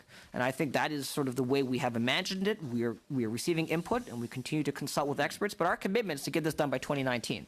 And so certainly on our platform, we understand that this is challenging. We want a combination of humans and algorithms, if you will. But we also understand that people will have better confidence in the decisions if there is a final board of appeal, and we're going to build that by 2019. And of course, we're all here today to discuss the broader question of regulatory frameworks that should apply to all services online. And there, once again, obviously, the human piece of it will be incredibly important. And so thank you, sir, for raising that, because we do indeed, that's the nub, I think, of what we're trying to get at, is the right balance and the right frameworks, both per platform, but also across all services online. Thank you, Mr. Chan. Next up, we'll go to Ecuador for 5 minutes. Muchísimas gracias. Thank you very much. I wanted to talk about some of the concerns that have already been mentioned at this meeting, and also say our great concern regarding tweets and Twitter, where there is a proliferation in the creation of false accounts that are not detected and that definitely remain active for for a very long time on social networks, and that generate, in most cases, messages and trends that are negative and against different groups, both politicals or those who are linked to businesses or unions and many different areas. So I don't know what mechanisms you have decided to choose to verify the creation of these, because these are accounts that have to do with troll centers or troll farms, which in the case of Ecuador have really cropped up very frequently and continue. And they have been spreading messages on a massive scale, and these malicious messages that counteract real information and true information, and that really twist the points of view. So more than continuing to mention the issues that have already been mentioned, and I would urge you to think about mechanisms of fact-checking mechanisms that can detect in a timely manner these accounts, because definitely you do not do it quickly enough as quickly as is necessary. And so this allows damaging messages to proliferate and that generate different thoughts and that distort the truth about a lot of subjects. So I don't know what the options are in practice, or what you're going to be doing in practice to avoid this or prevent this, and to prevent the existence of these troll centers and the creation of accounts that are false and that of which there are many. That is exactly the right question to ask, and one that we work on every day. I'll just notice that our ability to identify, disrupt, and stop automation, malicious automation, improves every day. And we are now catching, I misspoke earlier, it's 425 million accounts that we challenged in 2018. And number one, stopping the kind of coordinated bad activity that we see on the platform. Number two is working to raise credible voices, journalists, politicians, experts, civil society. Across Latin America, we work with civil society, especially in the context of elections, to understand when major events are happening, to be able to focus our enforcement efforts on those events, and to be able to give people more context about people that don't understand. I'll give you one example, because I know time is short, which is if you go onto Twitter now, you can see the source of the tweet, meaning is it coming from an iPhone, is it coming from an Android device, or is it coming from TweetDeck or Hootsuite or the other ways that people coordinate their Twitter activities. And the last piece of information or way to think about this is transparency, which is we believe our approach is to quietly do our work, to keep the health of the platform strong, and then when we find particularly state-sponsored information operations, to capture that information to put it out into the public domain. We have an extremely transparent public API that anybody can reach, and we learn and get better because of the work that researchers have taken, the governments have taken to delve into that data set. It is an incredibly challenging issue. I think one of the things you mentioned is it's easy for us to identify instantaneous retweets and things that are automated like that. It is harder to understand when people are paid to tweet, or what we saw in the Venezuelan context was troll farms, those kind of things. And so we will continue to invest in research, invest in our tooling to get better. Any further questions? You have about 30 seconds. You okay? Okay, we'll move on next to last on our list, and we'll start the sequence all over again. St. Lucia, please go ahead for 5 minutes. Thank you, Mr. Co-Chair. Mr. Chair, my question is to Neil Potts, Global Policy Director. 2 questions, Mr. Chair. The first one, I would like to understand, or would like to know from him and from Facebook generally, whether or not they understand the principle of co-equal arms of government. Because it would appear, based from what he said earlier in his opening remarks, that he's prepared and is willing to speak to us here, and Mr. Zuckerberg will speak to the government. So it shows this either not understanding or not realizing the very significant role that we play as parliamentarians in this situation. And the next question, Mr. Chair, with reference to the Speaker Nancy Pelosi's video, as well as to statements made by him with reference to Sri Lanka, he said that the videos would only be taken down or if there is physical violence. Mr. Chair, let me just make a statement here. The Prime Minister of St. Lucia, Facebook accounts have been, whether you want to say hacked or replicated, and he is now struggling out there to try to inform persons that this is a fake video or fake account. Why should it be? If it is highlighted as fake, it is fake, and it should not be. And Mr. Chair, let me read something out of the fake. And here's what it's saying. Referring to a grant. It is a United Nations grant, money for those who need assistance with paying for bills, starting a new project, building homes, school scholarships, starting a new business, and completing an existing ones. The United Nations Democratic Funds and Human Services are helping the youth, old, retired, and also the disabled in society. When you put a statement out there like this is violence against a certain vulnerable section of our society. It must be taken down. So you cannot wait until there is physical violence. It's not only physical violence, that's violence. If that is the case, then there is no need for abuse, whether it is gender relations or otherwise. Violence is violence, whether it is mental or physical. And that is my question to you, sir. Shouldn't these videos, these pages be taken down right away once it is flagged that it is fake? Mr. Daniel, thank you for your question. If it is the case that someone is misrepresenting representing a member of government, we would remove that if it is flagged. So I will follow up with you after this hearing and make sure that we have that information and get it back to the team so that we can act swiftly. Just to kind of maybe perhaps address a few of the other conversations here. There's been this kind of running theme that Mr. Zuckerberg and Ms. Sandberg are not here because they are eschewing their duty in some way. They have mandated and authorized Mr. Chan and myself to appear before this committee to work with you all. We want to do that in a very cooperative way. They understand their responsibility. They understand the idea of co-equal branches of government, whether that's the legislative branch, the executive branch, or the judicial branch. They understand those concepts, and they are willing to work.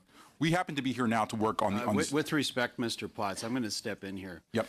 With respect, it is not your decision to select whether you're going to come or not. The committee has asked Mr. Zuckerberg and Ms. Sandberg to come, plain and simple, to appear before our International Grand Committee, represented by, we represent 400 million people. So when we ask those two individuals to come, that's exactly what we expect. But it shows a little bit of disdain from Mark Zuckerberg and Ms. Sandberg to simply choose not to come. And it just shows that there's a lack of an understanding about what we do as legislators, as the member from St. Lucia mentioned. And I think the term blowing us off, I think can be brought up again, but it needs to be stated. They were invited to appear and they were expected to appear, and they're choosing not to. So to use you two individuals in their stead is simply not acceptable. I'll go back to Mr. From St. Lucia.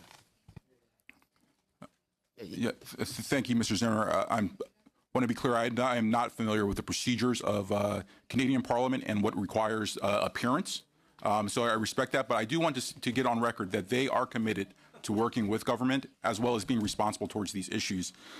Additionally, I would argue, Mr. Potts, if that was the case, they would be seated in those two chairs right there. So continue on. Additionally, just to address another question that I think is permeating about how we go about removing content and identifying.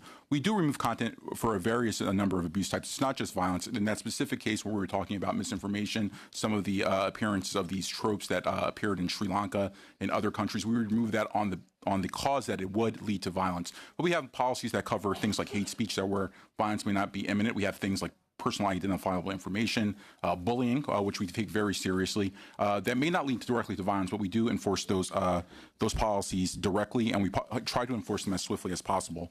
We now have 30,000 people globally working on these issues. There was a comment earlier about having people with the right amount of context to really weigh in for all the countries that are represented here. And I just want to say that within that 30,000 people, we have 15,000 content moderators that speak over 50 languages. They work 24 hours a day, 7 days a week. Some of them are located in countries that are here before us today, and we take that very seriously. But additionally, we do have a commitment to working with our partners, both government, civil society, academics, so that we are arriving at the answers that we think are correct in these on these issues. I think we all recognize that these are very complex issues to get right. Everyone here, I think, shares the idea to ensure the safety of our community, all who are your constituents, and I think we share those same goals. And it's just making sure that we are, I think, transparent in our discussion, that we come to a place where we can agree on the best steps forward. Thank you. Thank you. It was just brought to my attention, too, the inconsistency in your testimony, Mr. Potts. On one hand, Mr. Collins had asked you about the Pelosi video, that you were not going to pull down the video. And within 30 minutes or within an hour, you just answered the member from St. Lucia that it would come down immediately. I just would like you to be completely aware that it's expected that you completely tell the truth to this committee at this time, and not to be inconsistent in your testimony. Mr. Zimmer, if I was inconsistent, I apologize, but I don't believe that I answered the question differently. If you can, if I had a transcript, obviously I would flag where my discrepancy was and correct it immediately. Again, on misinformation that is not leading to immediate harm, we take an approach to reduce that information, inform users that it is perhaps false, as well as removing inauthentic accounts. So if someone is being inauthentic, representing that they are someone else, we would remove that. Authenticity is core to our principles. Authentic individuals on our platform. That's why we require real names. The question that I believe Mr. Collins was asking was about the video itself. It's not that the user was inauthentic in his sharing of the video. The user is a real person, or a person is a real person behind the page. Yeah. It's not a quote-unquote a troll account or a bot or something like that. We would remove that. So I just want to be clear that, and if I misspoke, I apologize, but I want to be clear. I don't think it's any clear to any of us in the room, but I'll move on to the next person. We'll go to Mr. Bayless. Go ahead for 5 minutes. Thank you. I'll start off with Mr. Slater. A couple weeks ago, we had another one of your gentlemen in telling us that Google would not comply with Bill 76, our new election campaign law. I said, why not? I said, well, we can't get the programming done in 6 months' time. I point out, but Facebook can, because, well, our systems are more difficult and it's more complicated. So he said, we can't do it in 6 months. So I asked him, well, okay, how much time do you need? When can you get it done? He says, I don't know. Can you explain that? Thanks for the question. I think they've given you extensive information on this front, but just to sort of add a bit, yes, we are a different service. And while we knew, regrettably, that we would not be in a position to offer election advertising in this time, that we would look to it in the future. Now, My question is, if you can say you can't do it in 6 months' time, but you don't know how long it'll take, how do you know you can't do it in 6 months when Facebook can do it in 6 months? We have very different services, different features of various types. How do you not know how long it'll take? In part because things continue to change over time. This is a rapidly evolving space, both legally and in terms of our services. So in terms of exactly when it will be ready, we wouldn't want to. But you know you can't do it in 6 months. Yes, that is but true. you don't know how long it'll take. Correct. Okay. So I was worried about that. So I said, what happens then if someone puts up an ad that they're not allowed to? And we said, don't worry about that. You know why? Because we'll find it instantaneously. We can pick it off. And I said, how do you do that? Well, we got these artificial intelligence and we got a team of people. So now it says you can find the ad instantaneously, but our law says once you have the ad, you have to put it up. You have 24 hours to put it in a database. That you can't do. Can you explain that to me? How is it possible that you have all this technology, you can identify any ad from any platform instantaneously, but you can't have your programmers put it up in 24 hours on a database? And it'll take more than 6 months to do so. If I understand the question correctly, I think it is simpler to take a more conservative approach, that is, approach that is more broadly restrictive, than one that says, yes, we are going to validate that this is an election ad operating under the law and so on Well, and so you're forth. already making a decision. You're validating it because you're blocking it. He told me that. You're doing that. We may be blocking it for a variety of reasons if it violates our policies, yes. Not your policies. No, he said political ads. It was very specific, my question. You can stop it, but you can't put it on a database. I want to understand the difference. I think there's a big difference in saying we're going to, in general, take a conservative approach here. And between that and saying, on the other hand, I'm going to say this is a legitimate election ad, and taking that further step. No, once you see it's an ad, you're not letting it go up. You're blocking it.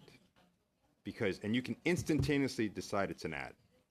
But you can't, once you've decided an ad, it's too much work to program it to put it on a database. That's what our law asks. Just put it in a database. That we can't do. So the needs of implementing the law, the specific way it was written, were prohibitive for us in this period of time to get it right. And if we're going to have election ads in the country, we absolutely need to and want to get it right. So that was a decision we had to make here, regrettably, but look forward to working. But you could decide that you couldn't do it in 6 months' time, even though someone else could do it, and you decided we can instantaneously capture any ad from anywhere at any time, but we don't have the technological capability at Google to put it in a database within 24 hours. You just don't have that capability to program that in 6 months.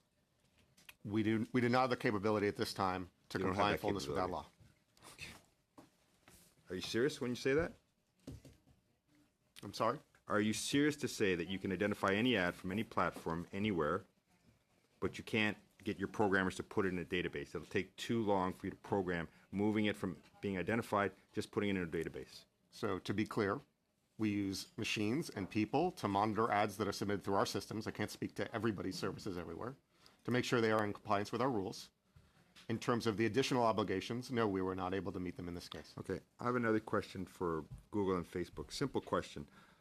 I don't like your terms of use. What can I do about it?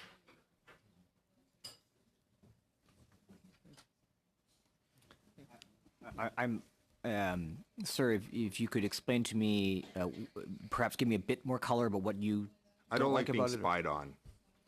Oh, well, we don't do that, sir. You collect data on me that I don't want you to collect. I think, and I do spend a lot of time on the digital literacy space, as you know. I think what we have done, what is appropriate, is for people to not put as much as they do not wish to put on the service. I think to get to a different point, sir, if I may, on this, is that we are, as you know, I think, going to be releasing a very different kind of product experience in the next little while, where you're going to be able to remove not only information that we have that you've put onto the service, you'll be able to remove that, but you're going to be able to remove also information that would have been on the service because of integrations with other services across the internet. We are going to give you that functionality, sir. And so again, to the extent that that is not desirable for you, sir, we do want to give you that control. Thank you, Mr. Bayless. Unfortunately, we have to move on. Next up, 5 minutes, Mr. Kent. Thank you, Chair. And a question for Mr. Chan. If a Canadian employer came to Facebook and wanted to place an employment ad micro-targeting by age and sex and excluding other demographic groups, would Facebook accept that ad? Sir, thank you for the question. Again, I want to also thank you for extending an invitation to us to be part of your recent roundtable in Oshawa. That was greatly appreciated. That would be a violation of our policies. And so, sir, it would not be accepted. We have a couple of things, and I think I understand what you're getting at. Well, if I can, because time is short, yes. Would it shock you to learn that we, in the official opposition of Parliament, have received an answer to an order paper question today that says that several Government of Canada departments have placed ads with exactly those micro-targeted conditions, and that your company is named a number of times? Sir, that is a thorough reporting of Elizabeth Thompson from the CBC. That is also, I understand, out in the public domain, because I read it there first. You should know that this is a violation of our policies, sir. We have actually moved quite aggressively in the last little while to remove a whole bunch of different targeting abilities for these types of ads. We have also, for housing, employment, and credit ads, to be clear, we have also required all advertisers on a go-forward basis to certify that they are not running housing and credit and employment ads. But have you informed the Government of Canada that that sort of micro-targeting practice by the Liberal Government of Canada will no longer be accepted? Just a yes or no. We have sent out emails to all admins telling them that they cannot do this. Coming back to Mr. Collins' original question about the manipulated, sexist, politically hostile video that has been allowed to stay on your platform, on the Facebook platform, I understand that after the Washington Post contacted Facebook, a statement was issued saying, we don't have a policy that the info you post on Facebook must be true. And from your earlier answers, it would seem that Facebook is refusing to remove this, again, politically hostile video, claiming the defense of a sort of perverted defense claim of free speech, and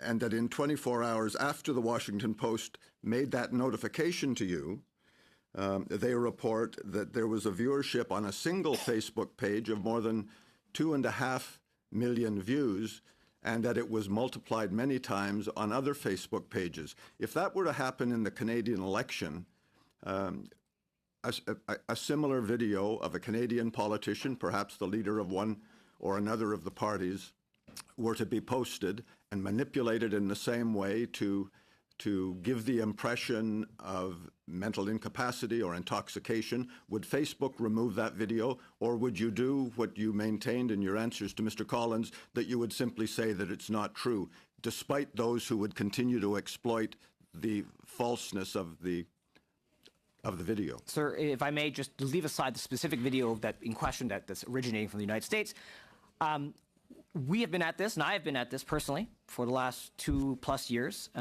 in terms of trying to find ways to better secure the platform for the election, the upcoming election. I can tell you that when we do receive requests from various sectors and people and parties, 99% of the time when we find something and it's been reported to us, we actually go beyond sort of what the content is. We're not looking for the content, we're looking for the behavior. But would you take it down? If it originates from a fake account, or if it's deemed to be spam, if it is a violation otherwise of our community standards, absolutely. And I can assure you that in almost every instance that But it is false. It's not the truth. Does Facebook still defend the concept that it doesn't have to be truthful to be on your platform? I understand what you're getting at. I do think that if you'll permit me, the way I would like to maybe talk about it a bit. Yes or no would work. Yes or no would work. That's why we're here. We would welcome basic safe. So this is a learning experience for you? To welcome basics, Mr. Kent. Basic safe. I ask that with respect we would welcome and civility. basics. We would welcome basic standards that lawmakers can impose on the platform about what should go up and what should come down. And if lawmakers, in their wisdom, want to draw the line somewhere north or south of censorship, we would obviously oblige local law. Well, if I could just close by commenting, Chris Hughes, who is a disillusioned co-founder of Facebook, who has become something of a whistleblower again for some, says Facebook isn't afraid of a few more rules. Facebook is afraid of an antitrust case. Are you aware that in democracies around the world, you are coming in closer and closer to facing antitrust action? I am aware of multiple questions with respect to regulation around the world. Yes, sir. Thank you. Thank you, Mr. Kent. So just to be aware, just to remind everybody, the sequence of questioning, we're going one question per delegation first, like through the countries, and you see kind of how the pattern's been established. But then there's going to be different rounds until all the members have had a chance to ask a question. So the example would be the next member in the delegation would ask the next question, et cetera. Right now, we have as the second member of the delegation from UK, for example, Mr. Lucas will be asking the next 5-minute question, maybe as Joe Stevens. So just to prepare yourself for that, so I might look to different countries. If you have a second delegate, they will be given the opportunity to ask a question as well. So I'll go on, I guess, Ms. Stevens. Go ahead, Ms. Stevens, 5 minutes. Thank you, Chair. Mr. Potts and Mr. Chan, I just wanted to say thank you for coming today, but I and my colleagues from the UK Parliament wanted to ask our questions to Mark Zuckerberg. He wouldn't come to answer our questions in London at our Parliament, so we have come across the Atlantic to make it easier for him, and we can only conclude that he's frightened of scrutiny. And for the avoidance of doubt, I am sick to death of sitting through hours of platitudes from Facebook and avoidance tactics about answering questions. I want the boss here to take responsibility. So please would you take that message back to Mr. Zuckerberg. I'd like to ask a question to the Google representatives. In any other sector, your company's monopolistic position would have been dismantled by now. So what are you doing at the moment to prepare yourselves for that eventuality? Thank you for the question. I think we're working very hard to demonstrate to our users and to regulators that we bring value to the marketplace and to our users. And so they have a clear understanding of whether they're using our maps in signed in or incognito mode, or they're using Gmail, or they're using our infrastructure services, that there very clearly is a value for them, and that we're playing a positive role in the marketplace in terms of not only providing value for them in terms of computing services, but also providing products and services that help businesses grow around the world. We think that regulators have a right and certainly a duty to scrutinize our business and to examine it within the framework they have that's been set up through their local jurisdictions. And we will participate in that process and try to explain how we think that we're providing that value and we're meeting the obligations and the regulations as they have interpreted them. But you're not taking any steps at the moment to prepare yourself for cases? At the moment, we're focusing on providing services that both fulfill the needs as well as anticipate the needs of our users.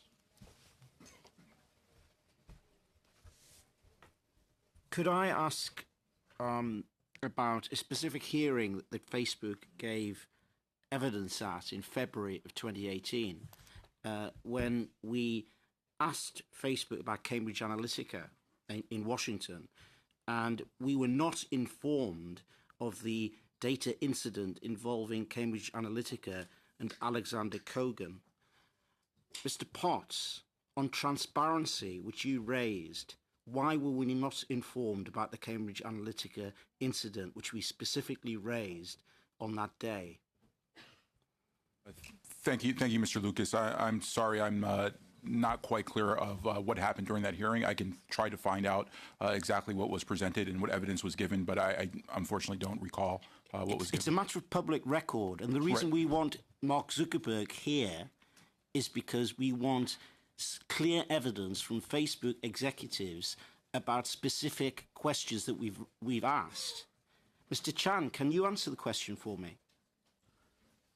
Sir, I'm afraid that I don't want to speak out of turn. We're not familiar with the transcript of what happened in, I think you said February 2018. Certainly we would undertake to find out. Well, I can tell you exactly what happened. I could read the position. We raised the issue of Cambridge Analytica and the data incident and the issue related to Cambridge Analytica, and we were not told that there had been a data incident involving Alexander Kogan, which came out subsequently in the newspapers within 2 months.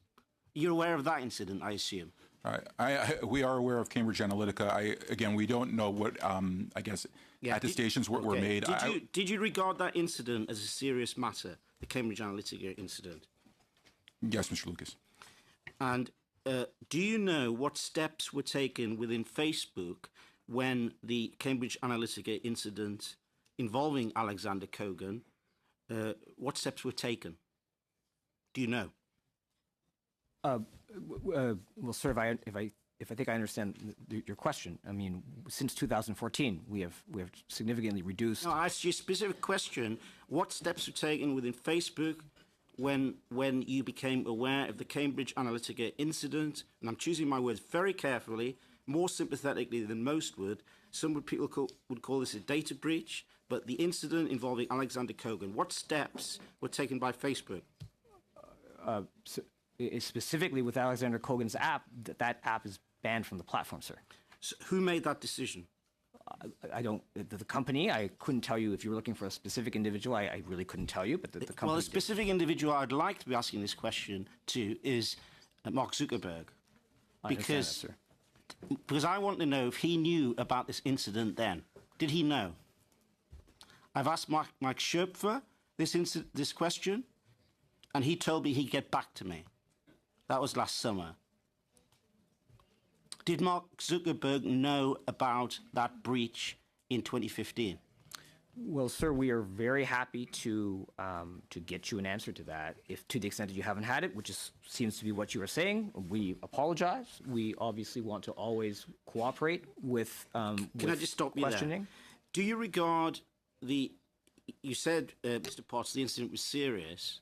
Can you give me an example of a business or an individual who has been taken off the Facebook platform for the type of incident or breach that happened involving Alexander Kogan, the sharing of information? I think that you just named one. Mr. Lucas, I don't work on those issues directly on the privacy issues. Those go through a separate team. I do want to say that we are committed, as Mr. Chan said, we are committed to giving back to you. I have had the pleasure of giving testimony and evidence before a committee recently I'm sorry, Mr. Potts. We want basic honesty, which is a universal value, and you've got people from around the world on this table. We all understand honesty. We've got different legal systems. And I want straight answers. I fully agree about honesty. I've heard from you 4 times in evidence. Mr. Lucas, I fully agree with you about honesty, and to impugn somebody's integrity is strong action. Mr. Potts, the priority is given to members of the committee, and Mr. Lucas has the floor. Go ahead, Mr. Lucas. I have not had a straight answer from your company. You've been sent here by Mr. Zuckerberg to speak on behalf of Facebook. He's had plenty notice of these questions. I'm sorry, sir. Let me just, if I understand correctly, your question was, are there other apps that have been banned from the platform for inappropriate use or abuse of the platform? And the answer is yes. For transferring data. We're at time, so I have to move on to the next questioner, which is Mr. Lawless from Ireland. Go ahead, Mr. Lawless. Chair, thanks for including us here today. Glad to be here. We've had engagement, obviously, on the Irish committee with the companies as well, and we met Mr. Zuckerberg in Dublin recently. But I have to say, I welcome the engagement of the representatives from the tech companies that are here, but I do find it extraordinary, some of the statements that have been made, such as the statement made, I think, by Mr. Potts a few minutes ago, that he wasn't familiar with the parliamentary procedure, and that was maybe to explain some gap in the evidence. I also find it extraordinary that some of the witnesses are unfamiliar with previous hearings and previous discourse in these matters in all of our parliaments. I would have thought that was a basic prerequisite before you enter the room, if you were, qualified to do the job. But so I caveat my questions with that. It is disappointing. I want to put that on record. Moving on to the specifics, we've heard a lot of words. We've heard a lot of some positive words, some words that are quite encouraging if we were to believe them, both today and previously from the executive down. But I suppose actions speak louder than words is always my philosophy. We had heard a lot today already about the Cambridge Analytica Kogan scandal. It's worth again putting on record the Irish Data Protection Commissioner actually identified that in 2014 and put Facebook on notice. But I understand it wasn't actually followed up for some, I think it was 2-3 years subsequently before actually anything was done. And of course, all that unfolded since could have been avoided potentially had that actually been taken and followed up at the time. Following on again, just I suppose to test the mettle of actions rather than words, a couple of specific questions around, and these first few questions are targeted at Facebook. We heard Mr. Zuckerberg say in public, and we've heard again witnesses say today, that the GDPR is a potential gold standard, that the GDPR will be a good model data set, model data management framework, and could potentially be rolled out worldwide. I think that makes a lot of sense. I agree. I was on the committee that implemented that in Irish law, and I can see the benefits. But if that is so, why was it that Facebook repatriated 1.5 billion data sets out of the Irish data servers the night before GDPR went live? So effectively, we have a situation where a huge tranche of Facebook's data worldwide was housed within the Irish jurisdiction, because that's the EU jurisdiction. And on the eve of enactment of the GDPR, when of course GDPR would have become applicable, 1.5 billion data sets were taken out of that loop and repatriated, I think, back to the States. It doesn't seem to be a gesture of good faith. Perhaps we start with that question, then we'll move on within the time. Thank you very much, sir. I very much agree with you that actions speak louder than words, and so I think to the degree that that we need to demonstrate that, we will be working in the coming months and in the coming years through our actions to demonstrate that we intend to keep our service secure and the privacy of individuals safe, and that we intend to do the right thing. In terms of what you mentioned with respect to the transfer, I again, not being, I have to full declaration, I am not the lawyer, but I understand that is consistent with our terms of service.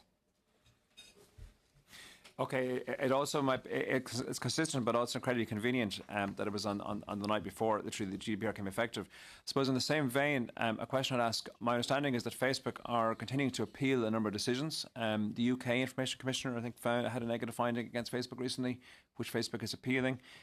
My colleague Hildegard Naughton has talked about the Irish Data Protection Commissioner, some findings. So again, if you're putting your hands up and saying we got some things wrong and demonstrating good faith, which I would welcome if that was the case, why are you continuing to appeal many of these decisions? Sir, again, there are instances, I mean, and because they are subject to court processes, there are limits to what I think we can say today.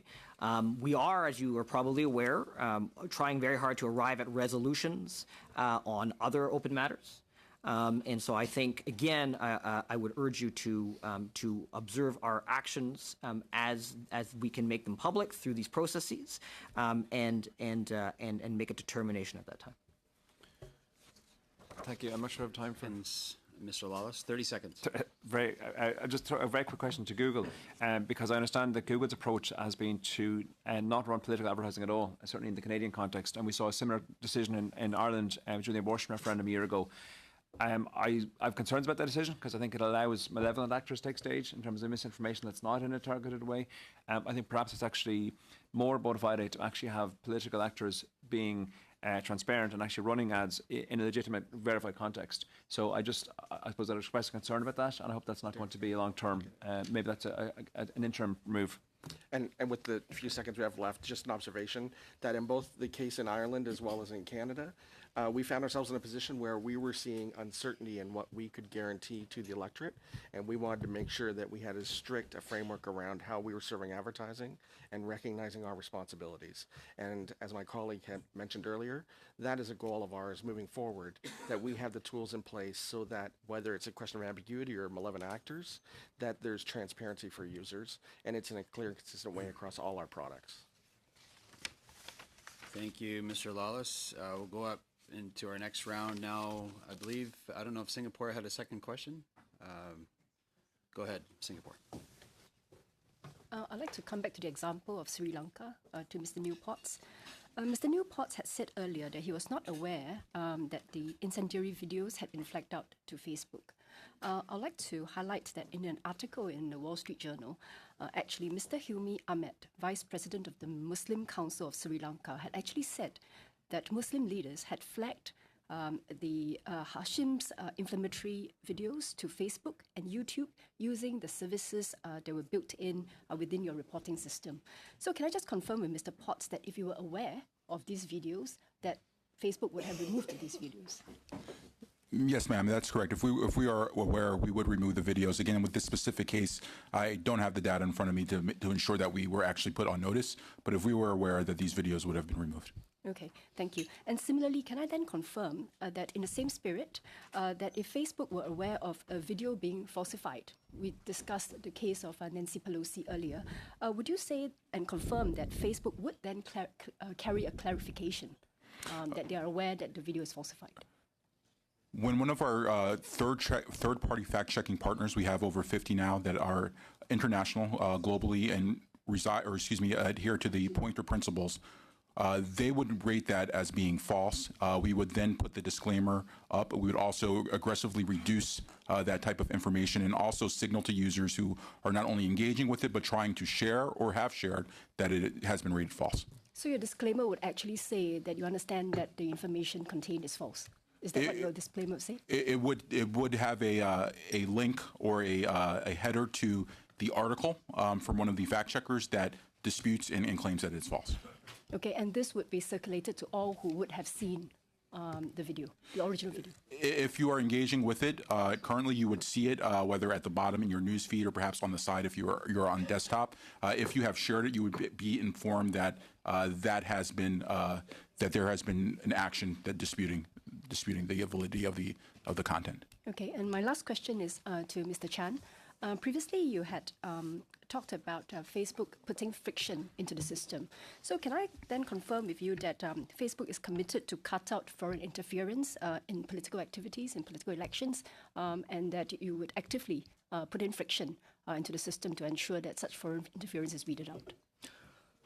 Thank you very much for the question. I suspect you're asking about potential legislation in Singapore. I would just say, if I may, that you would be well served to look at the Elections Modernization Act that Canada put in place. My question was quite specific. I just wanted you to confirm what you had said earlier, that you were putting in friction into the system. You had specifically used that term. Parliament has given us great guidance, and we have decided to put friction into the system. We would recommend that the Canadian model be something you consider as you develop legislation elsewhere. Okay, thank you. So we're going to get into, we've gone through, I think, all delegates just about. We're going to go back to UK for another kick. You didn't have to share your time, so we're going to give you some more time. We're going to go to Nathaniel Erskine-Smith. I think Mr. Angus has another question. Miss Stevens again, and then I think we've completed everybody. So we're going to try, just as chair, we're going to try and give everybody a turn with 5 minutes each. Once we've gone through everybody, we do have David, too, to follow the sequence. Then we'll look at second questions and second 5-minute times. So if you do wish to ask another question, please let the chair know, and I'll try and put them in priority. Okay, so next up we have Mr. Erskine-Smith. Thanks very much. I just want to pick up where I left off, and with Google, would you support a competition framework that includes privacy in the Competition Commissioner's purview? We have two regulatory mechanisms in Canada, one for competition and one for data protection. And this was highlighted in the government's recent digital charter. They've both been identified for review over the next year. And that's a process where I think we can discuss that. So Google doesn't have a view right now. Okay, and then Twitter, I asked partly because our competition commissioner, unbeknownst to Facebook in particular, but our competition commissioner on Thursday is engaging in this very conversation. It's not just the German regulator, and they're holding a data forum at the National Arts Center. But does Twitter have a view of competition policy and privacy? Thank you for the question, and I want to thank you also for distinguishing the platforms that are on here. Twitter has a single-digit share of the advertising market. We have 130 odd million daily users. We treasure them all. We work to keep their trust and to keep them engaged, and are closely watching these antitrust and Do you competition. agree? Should privacy play a central role in competition law? I'd have to examine it a little bit more closely. We would echo the same comments that Google said, and we would look forward So to you have no working view right now? on marketplace framework, Okay. which is what the basis of competition law is. Right, okay, so none of you have a view on a really important issue of our day. Okay, so algorithmic accountability. So we have the government of Canada that has now got algorithmic impact assessments. Have any of your companies conducted algorithmic impact assessments?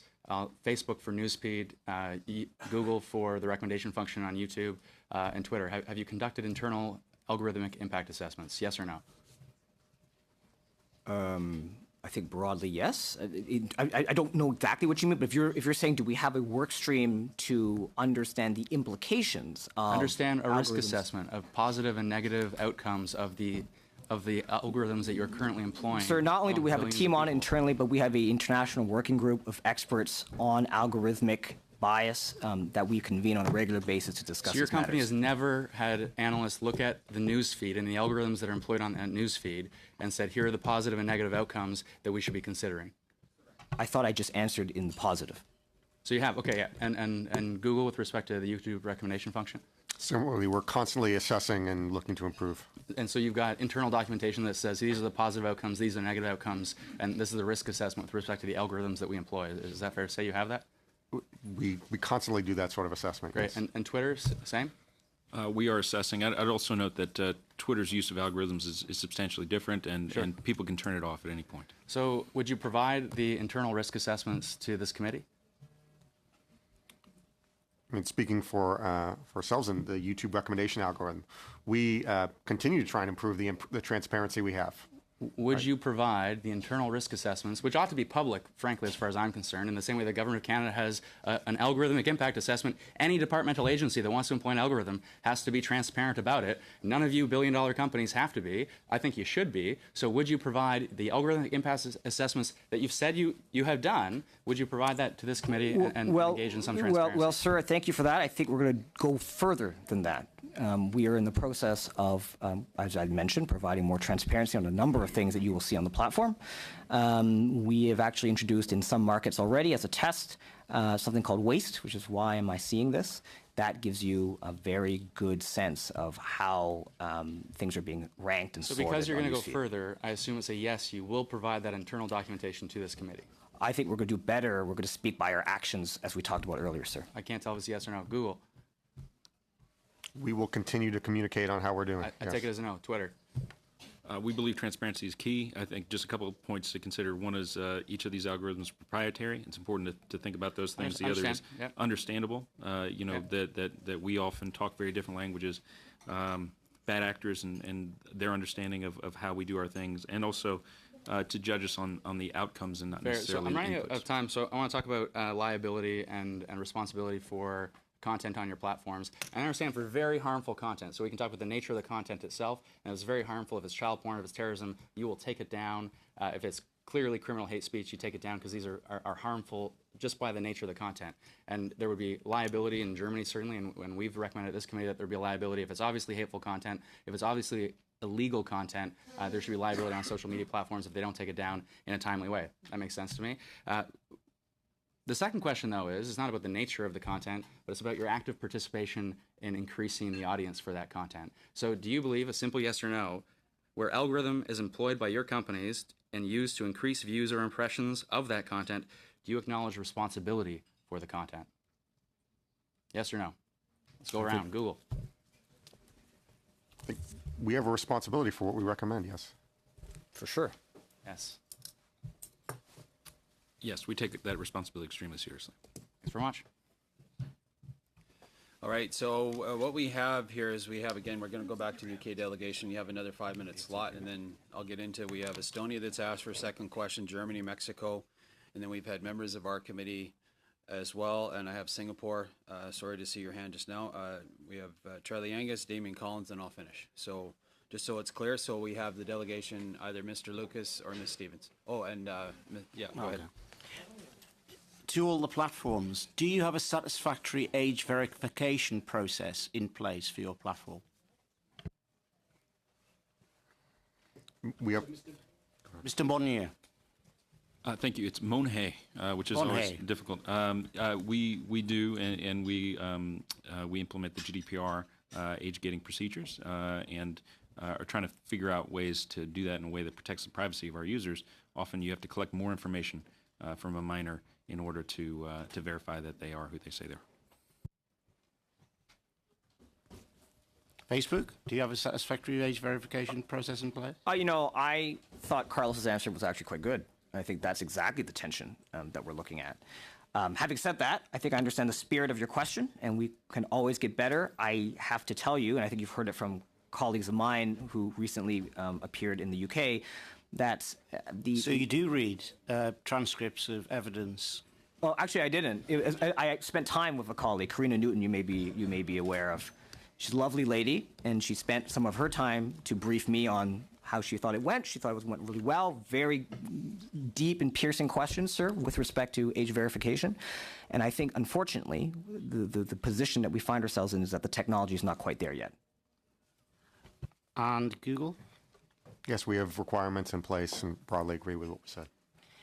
I mean, you may have requirements in place, gentlemen, but and ladies, but it seems to me from the evidence that I've heard, and I've actually been able to join as a 10-year-old, I think at one point myself, to I think it was Instagram I joined during the course of a committee meeting.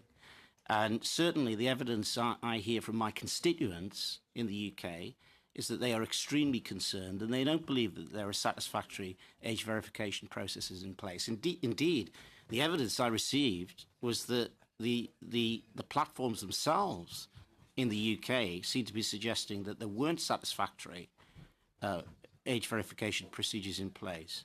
Do you disagree with that? Do you think the position's okay? Is basically what most. I think sir. I think what I said earlier was that we can always do better. The technology is not where we'd like it to be.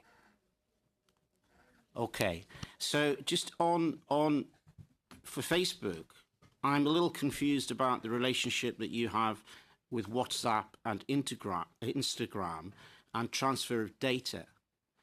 So if I give information to Facebook, is it freely transferable to Instagram and to WhatsApp? Thank you for the question, sir. As you know, I believe, because Karina mentioned that we had an exchange on this in the UK, that Facebook and Instagram are governed by a set of terms of service, and WhatsApp is governed by another. So that means that information is shared between Instagram and Facebook?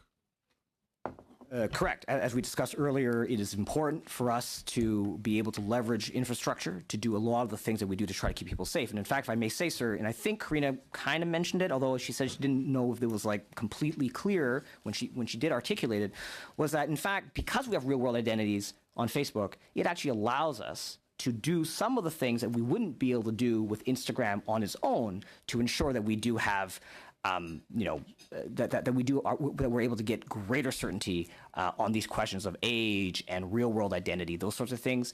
The platform, Facebook, allows us to be able to leverage some of the security systems and be able to apply them to Instagram, because Instagram, obviously, as you know, functions quite differently and has a very different set of practices in terms of how people use the service.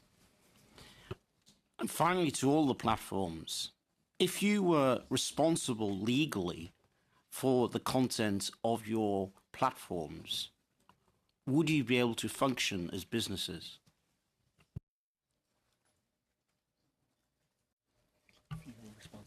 There are existing legal frameworks with respect to our responsibility for illegal content, which we do abide by. If you were if it was possible to conduct legal actions against the separate platforms because of information that you circulated, which we knew could cause harm in the future, do you think that that would enable you to continue to trade, or do you think that would put you out of business? I'm most familiar with the American context, where we do have a degree of immunity. It was under the Communications Decency Act, and it was designed to give us the flexibility to actually implement our terms of service so that we wouldn't get sued. America is a very litigious society, as you know, and that protection has actually enabled us to create and maintain a much safer platform than otherwise would be. And what you've seen across this table and across the world is many different regimes trying different mechanisms to do that. And there's been independent research about the implications of that, including places where accusations that the platforms overcorrect and squelch good speech. In the U.S., we often don't get criticisms from government to take things down because it is a violation of our hate speech or hateful conduct policy, but rather because it is a violation of copyright law, because the copyright rules in the United States are very strict, and we have to take it down within a certain period of time. So rather than taking somebody who's critical of the government and asking them to take us down, take it down because of other terms of service, they go to the strictest regime, and that has a very negative impact on free expression. Thank you. We have to move on. So I just want to highlight what's going to happen in the next 30 minutes.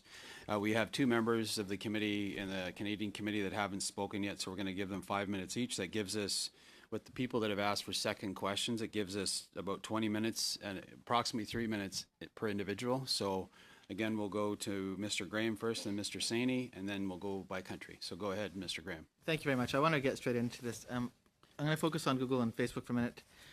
Do you accept the term surveillance capitalism, Google? I think it's an exaggeration of the situation, but it reflects social pressures and a recognition that there's an increasing worry about the data that's collected about individuals. Facebook?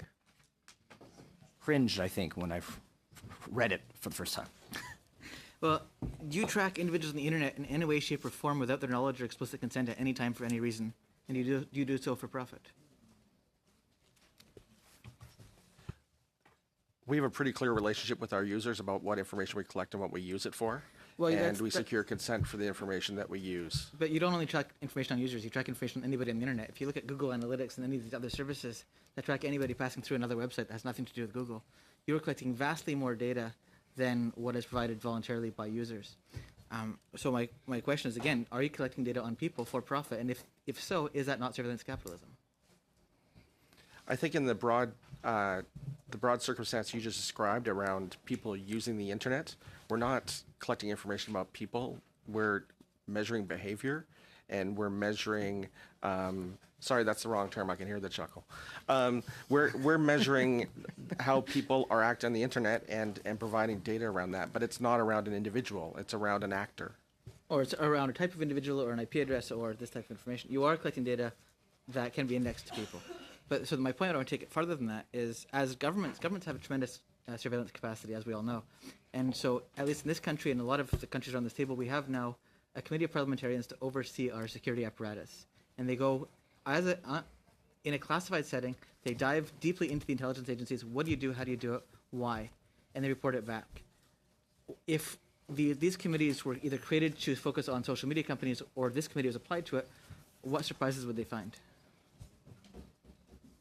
Well, sir, I mean, as I've indicated, we actually want to do more than that by our actions. We're going to make all of that available. And then people can, including things that are off-platform, right? If there's a site that uses, let's say, a plugin or something like that from Facebook, you will have available all of that information, and you can do whatever it is you want with it. You can remove things, you can delete things, you can transfer it, you can download it. That is our commitment, and we will be moving fast to get it done. And I appreciate that. But if you go into Facebook and say, download my data, the data that it gives you is not a comprehensive collection of what Facebook has on you as a user. Right. Right. I think you're referring to when you download your information, you get things like the photos and the videos. A handful of your pictures, a handful of your status updates, and have a nice day. That's right. And so what we want to do is build and it takes a bit of time. If you can bear with me, it takes a bit of time to a little bit more time to build something that's much more ambitious, which is to then give people actually control over not just the things you've put on Facebook, but all the activity that you may have done with social plugins elsewhere, where we can actually give you the ability to control and remove stuff if you so choose. If Mark Zuckerberg were to run for president of the United States, for example, what limits his ability to use Facebook's data and machines and algorithms and collection to feed his campaign? Well, sir, if I may, that is a very good question, and that's precisely why we have the policies that we have in place and why we hold so steadfast to them. It's not, and I think the question kind of came about in a different way, which was, well, what if it was a photo of Mark Zuckerberg or a video of Mark Zuckerberg? And the treatment would be the same.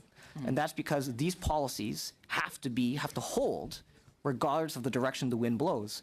Now, as I've said before, we understand that people may not be comfortable with the degree of transparency and the degree to which Facebook is able to make these decisions about what happens on our service, and which is why we're building this external oversight board so that these decisions, so many of these hard precedential decisions, will not be made by Facebook alone. There will be an ability to appeal to an independent body that can make these decisions that would govern the speech on the platform. I only have seconds, and I do want to come back to the independent body in a second. But my point is, if Neil Potts runs for president of the United States and Mark Zuckerberg runs for president of the United States, the support from Facebook and the data usage from Facebook, I would suspect would not be the same. And on that basis, I think it'd be very hard to say that having Mark Zuckerberg and Neil Potts here is equivalent. Oh, again, our policies are for everyone. We would not make any exceptions for anybody, which is in fact why we have these kind of robust conversations. We actually are out of time. Sorry, Mr. Graham. We go to Mr. Saini for 5 minutes. Good afternoon. One of the things that we've heard from many experts is that a lot of the issues that happened with data when the machine learning really came into force. There was an inflection point. And many experts agree that self-regulation is not viable anymore. There has to be rules in place that the business model just can't regulate itself, and it doesn't align with the public interest. My concern, so I have 2 points. My concern is right now, we're a mature democracy, and a lot of the countries here around the table are mature democracies. My worry is for those nascent democracies that are trying to elevate themselves but don't have the proper structure, regulation, education, efficiency in place, a free press or advanced press. And there has been some suggestion that maybe that this self-regulation should be internationalized as we do other products, even though countries may not have the ability to effectively regulate certain industries, that, as long as the mature democracies set a standard worldwide. Would that be something that would be accepted either through a WTO mechanism or some other international institution that's maybe set apart?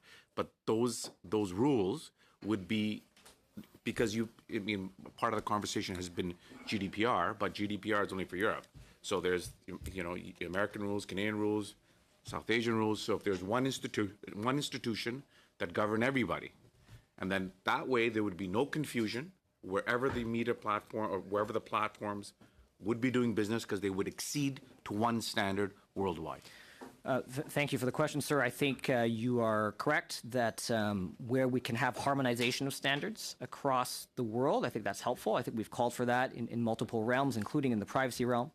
I would say that that's actually one of the key challenges and a vigorous debate that we have when we talk about the Oversight Board. In the consultations we've had around the world, including in Canada, the big question has come up is like, well, how can you have a global board that is going to make decisions that have local impact? It's come up, and I can say, we've had some interesting conversations with the Assembly of First Nations, and obviously they also have very unique questions about what's the right governing framework for content online and how we marry the international with the local. And so I absolutely agree with you, sir. That's a very good and astute question, and one that we wrestle with.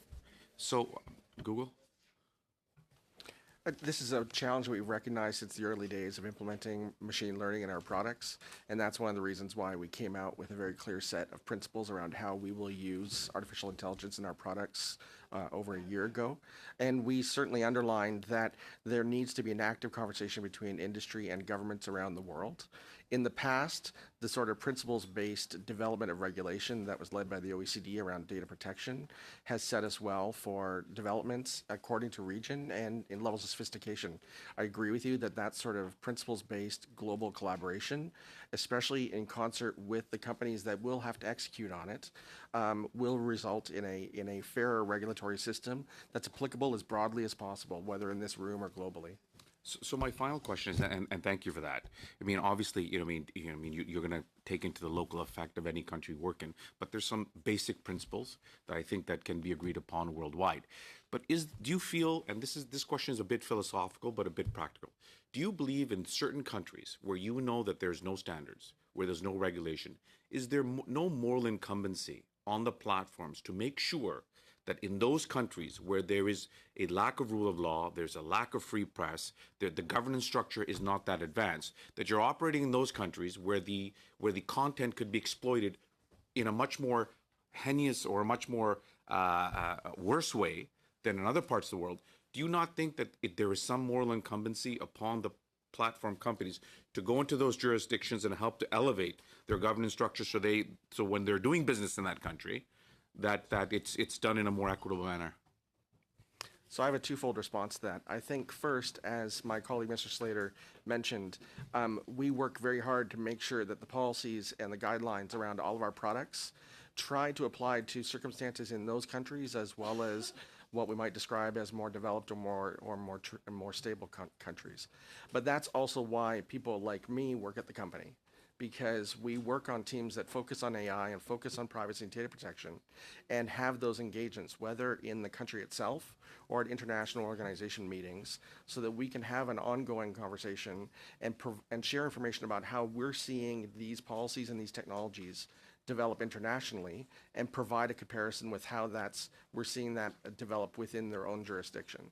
So it's an honest and forthright exchange, recognizing that we're on the forefront of a technology that is having significant impact on our products and is having significant benefit for our users. Okay. Thank you very much. Thank you, Mr. Saini. Now we'll go into the countries. Again, we're about 2 minutes each. If we can be quick, that'd be great. We have Estonia, Germany, Mexico, Singapore, Ireland, and then we have some closing statements from us. So go ahead, Estonia. Thank you.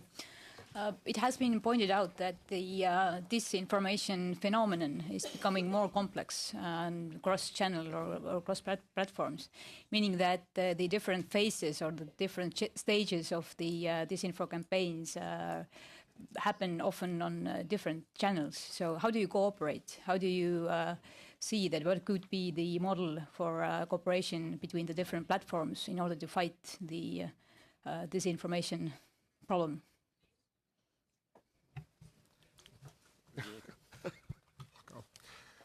Look, we do our own threat assessments to prevent and anticipate new trends, and then we work collaboratively among industry, and we're appropriate with law enforcement and others to make sure information and indicators are shared. So we actively want to be a participant in that sort of process. I'll just echo that the companies do work together on these issues and work closely with governments. I just, in Mr. Saini's comments, I was thinking about the role of government and how forward-leaning Estonia has been under the thumb of Russian disinformation for a long time, working to improve media literacy and working with the platforms in a way that makes our job easier. So everyone has a role, and the companies do work together to try to address common threats. And a good place to perhaps look is our work that we do as the Global Internet Forum to Counter Terrorism. All of our companies are members of that forum, where we have shared responsibilities of both information sharing, technological cooperation, and then support for research. Thank you. Next up, Germany. Go ahead. Thank you, Mr. Chairman. I would like to ask a few questions to Twitter. During the recent European elections, you introduced several measures, especially concerning fake news about the electoral process as such, which sounded like a good idea in the first place, ended up having elected officials in Germany being blocked for tweets which obviously didn't had any false information in it. Obviously, the complaint mechanism from Twitter was used by right-wing activists to flag completely legal posts by members of parliament, for example, and that was really the problem. That you did it that way, and it took quite some time until everything was sold. So, have you monitored these developments? What are your lessons learned, and how will that evolve during upcoming elections? Thank you for that question. And I followed that as well from the U.S. The disinformation reporting flow that we launched in the EU and in India. I think that's one of the challenges and blessings of being a global platform is every time you turn around, there's another election. And here we've got Argentina coming up. We've got the U.S. 2020 elections to follow. Canada, of course, in October. I think what we learned is that, as always, when you create a rule and we create a system to implement that rule, people try to game the system. And what we saw in Germany was the question of how and whether you sign a ballot, right, as one of the issues that rose. We're going to learn from that and try to get better at it. I think what we found, and Neil mentioned the GIF-CT, is that our contribution to the effort is what Twitter does is look at behavioral items first, which is not looking at the content, but how are different accounts reacting to one another. That way, we don't have to read the variety of context that makes those decisions more complicated. Thank you. We'll go to Singapore. 2 minutes. Mr. Potts, earlier you had said in answer to my colleague's question that you were not aware of being told prior to after the bombings in Sri Lanka that, in fact, had been flagged to Facebook prior to that. Do you recall that? Yes, sir. Yes. Now, this was a serious, horrific massacre, where videos were carried on Facebook for some time. And as you said, it's hate speech in clear breach of your policies. And the alleged bomber himself, in fact, had a Facebook account, which I'm sure you know. I'm surprised that you didn't check, because that's something that I would have thought Facebook would have wanted to know, how it is that with videos having been spread on Facebook, that this was something that Facebook had missed, if at all he had missed it. So I'm surprised you're not aware today as to whether or not this was something flagged to Facebook. Can you confirm that? For the specific video, sir, and I'm happy to follow up after this hearing to come back to show you exactly that timeline. When we were made aware, obviously, of the attack and of the individual, we quickly removed. That's not my focus. Yep. My focus is, why is it that today, about 2 months after the event, you still don't know if prior to the attack, Facebook had been made aware of the existence of the videos? Because I would have thought that if you were to have us believe that the policies you now have in place, AIs and other mechanisms for the future, then I would have wanted to know, if I was Facebook, how is it that this was missed? So I'm surprised that you don't know, even today. That is correct. We do a formal after-action process where we do review these incidents to make sure that our policies. I just have to get the information back for you. I don't want to speak out of turn. You yourself, Mr. Potts, you just gave evidence to the UK Parliament just last month where this issue came up in that session. Was it not correct? I believe the attack happened on Easter Sunday. We gave evidence, I believe, on that Tuesday. Yes. So it was very much in the nascent stages when we gave evidence. Fair enough. But I am surprised. I would just like to say I'm surprised that Facebook didn't see fit to check whether this was something that had been missed. If I may say, sir, there is one thing I want to assure. If it is an answer to my question, then yes, please explain. But otherwise, well, it's about our security. It's about our security posture, sir. Sorry, if it's not an answer directly, Mr. Tong, we don't have the time. I see. So Okay. Thank you. Okay, thank you. Now, sorry, Mr. Tong, we're at time as well, so we have to move on to Ireland for 2 minutes, and then we'll make some closing remarks. And my apologies. I wish we had more time. We just don't. So go ahead. Thank you. there. I just want to pick up on, I just didn't get a chance to get the answer to my first question there in relation to Google's viewpoint in relation to GDPR. Many of the social media companies are based in Ireland, so we effectively, our Data Protection Commissioner is regulating for Europe, and Facebook, Mark Zuckerberg has called on a GDPR type approach to be rolled out globally. What is your view on that? Will it work? We think that the GDPR provides a strong framework for a conversation around the world on what extended privacy protections would look like. The question is how it adapts to local jurisdictions, and it also reflects the political and social background of each of those jurisdictions. So you're not, I suppose you can't be definitive whether it would work. Are you in agreement with Mr. Zuckerberg in relation to the rollout of GDPR globally? We've already made a broad and detailed statement about the need for increased work on privacy regulation. It was last fall, and it builds on a lot of the work around the development of GDPR. I'm just being careful because I recognize that around the table there's many different types of data protection regulations in place right now. In different countries. And just in relation to Ireland, yet again, because it's the base of a lot of these social media companies, you're all based, your European international headquarters based in Ireland, we're working on Digital Safety Commissioner legislation, which will effectively mean that Ireland will be legislating in relation to a takedown, content moderation, online content moderation for Europe and potentially beyond that. What is your view? Is that how you would see it? What is your viewpoint on that? Facebook, very briefly. I mean, consistent with what we said at the outset, clear definitions by government of what's illegal combined with clear notices are critical to platforms acting expeditiously. So, we welcome the sort of collaboration in the context of illegal content. And you can see that being rolled out maybe beyond Europe or beyond because of the legislation in Ireland. Whether that's specific law, but I think the basics of notice and takedown around illegal content in speaking broadly is something that there is increasing consensus around. Okay, Facebook, do you want to come in on this? I think what Mr. Slater says is absolutely right. We do want to work with you. I understand our team is in fact working with the Irish public authorities on this. We are also working with President Macron and the government of France on what he's calling smart regulation. We would welcome, I think, the opportunity to discuss with you and others in Ireland about how that is evolving. And so I think it's just worth having additional conversations on it. And I would just add, in addition to the importance of having precise terminology, I think accountability is important beyond the regulatory agency to the Parliament and the people who can be held accountable by their constituents. And I would also note that it's important, especially on these issues of content moderation, which we take extremely seriously, is also recognizing what those tools can be used in the hands of autocratic regimes. I was listening to the testimony yesterday about Nazi Germany, and the tools that were used there to protect the democracy in one case were then used to squelch it on the back end. I think they're difficult questions, and I'm glad that this committee is taking them so seriously.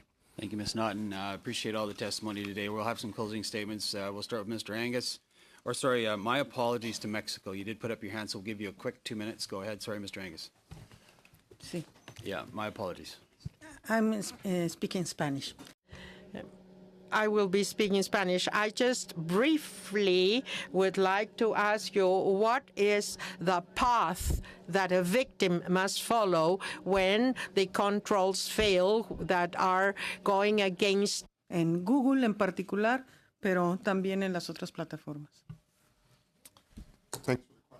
If I understand correctly, before you were asking about content that violates our community guidelines on YouTube. And we have flagging systems, that is where a user can click and say, this violates your guidelines in this particular way. That notice is then sent and put into a queue for review. So they can do that right under the video there. Yes, sí, pero ¿qué pasa cuando le dicen a la persona que no viola las políticas y evidentemente están poniendo a una persona desnuda Sorry, we're o not getting agredida? translation right now, so... What happens when they violate the, they are told that there is no breach in the policies, and there is a video with a person who's naked, and everybody can see that. Violates our guidelines, we would remove. If we don't, they can, there are appeal mechanisms and so on and so forth. Conozco casos. But I know of cases, many cases that have followed all the routes online, and always the answer has been, this is not against our policies in the 3 platforms. So what does the victim do? How do they appeal to anybody? As I told you, in a particular case, they were told to go to Google, the United States, when they went to the Google office in Mexico. So what does the victim do when the images against that person still appear? They are up. With the particular cases you're talking about, but we'd be happy to follow Pero up. en cualquier caso. But in any case, what's next? If something were to violate someone's privacy or be defamatory or incite violence and so on and so forth against our guidelines, we would take it down. The case you're describing is something I'm not familiar with, but we'd be happy to receive more information and take it back to our teams. So we better move on. So we'll go to Mr. Angus for just a couple of minutes, and then Mr. Collins and myself. Go ahead, Mr. Thank you, Mr. Chair. I want to make a confession. I'm a recovering digital utopian. I came here as a young democratic socialist, and I fought hard against regulation. Imagine that, because we saw the startups and we saw a great digital future, and that was 2006. Now in 2019, I have conservative chairs here who are pushing for government regulation. That's the world we're in with you folks. And it's because we're talking about democratic rights of citizens, reestablishing the rights of citizens within the realm that you control. We're talking about the power of these platforms to upend our democratic systems around the world is unprecedented. We're talking about the power of these platforms to self-radicalize people in every one of our constituencies that have led to mass murder around the world. These are serious issues. We are just beginning to confront the issues of AI and facial recognition technologies and what that will mean for our citizens. What our Privacy Commissioner has called the right of citizens to live free of surveillance, which goes to the heart of the business model, particularly of Facebook and Google. And it came up yesterday and today from some of the best experts in the world that the front line of this fight over the public spaces and the private lives of citizens will be fought in the city of Toronto with the Google project. Now, Mr. McKay, we asked you questions on Sidewalk Labs before, but you said, well, you didn't speak for Sidewalk Labs. It was somehow a different company.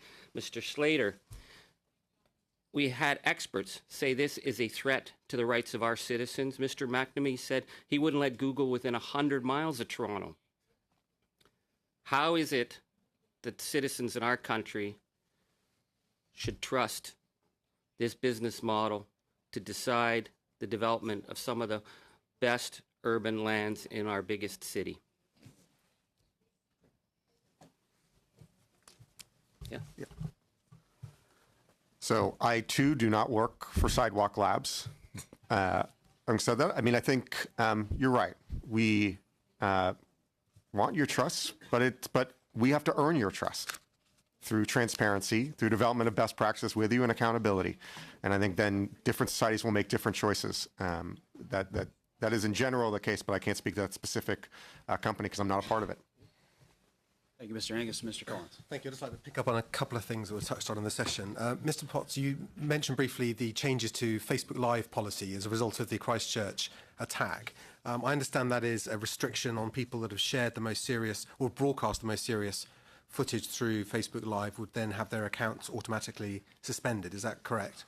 Well, that part is correct, but also I think broader is that if you have a community standards violation for specific types of actions, you would lose your access for a period of time, 30 days, 60 days, 90 days, to enable yourself to go on the live product. So you wouldn't be able to use the live product Correct. again. So and that would be a maximum of 90 days suspension. I think for egregious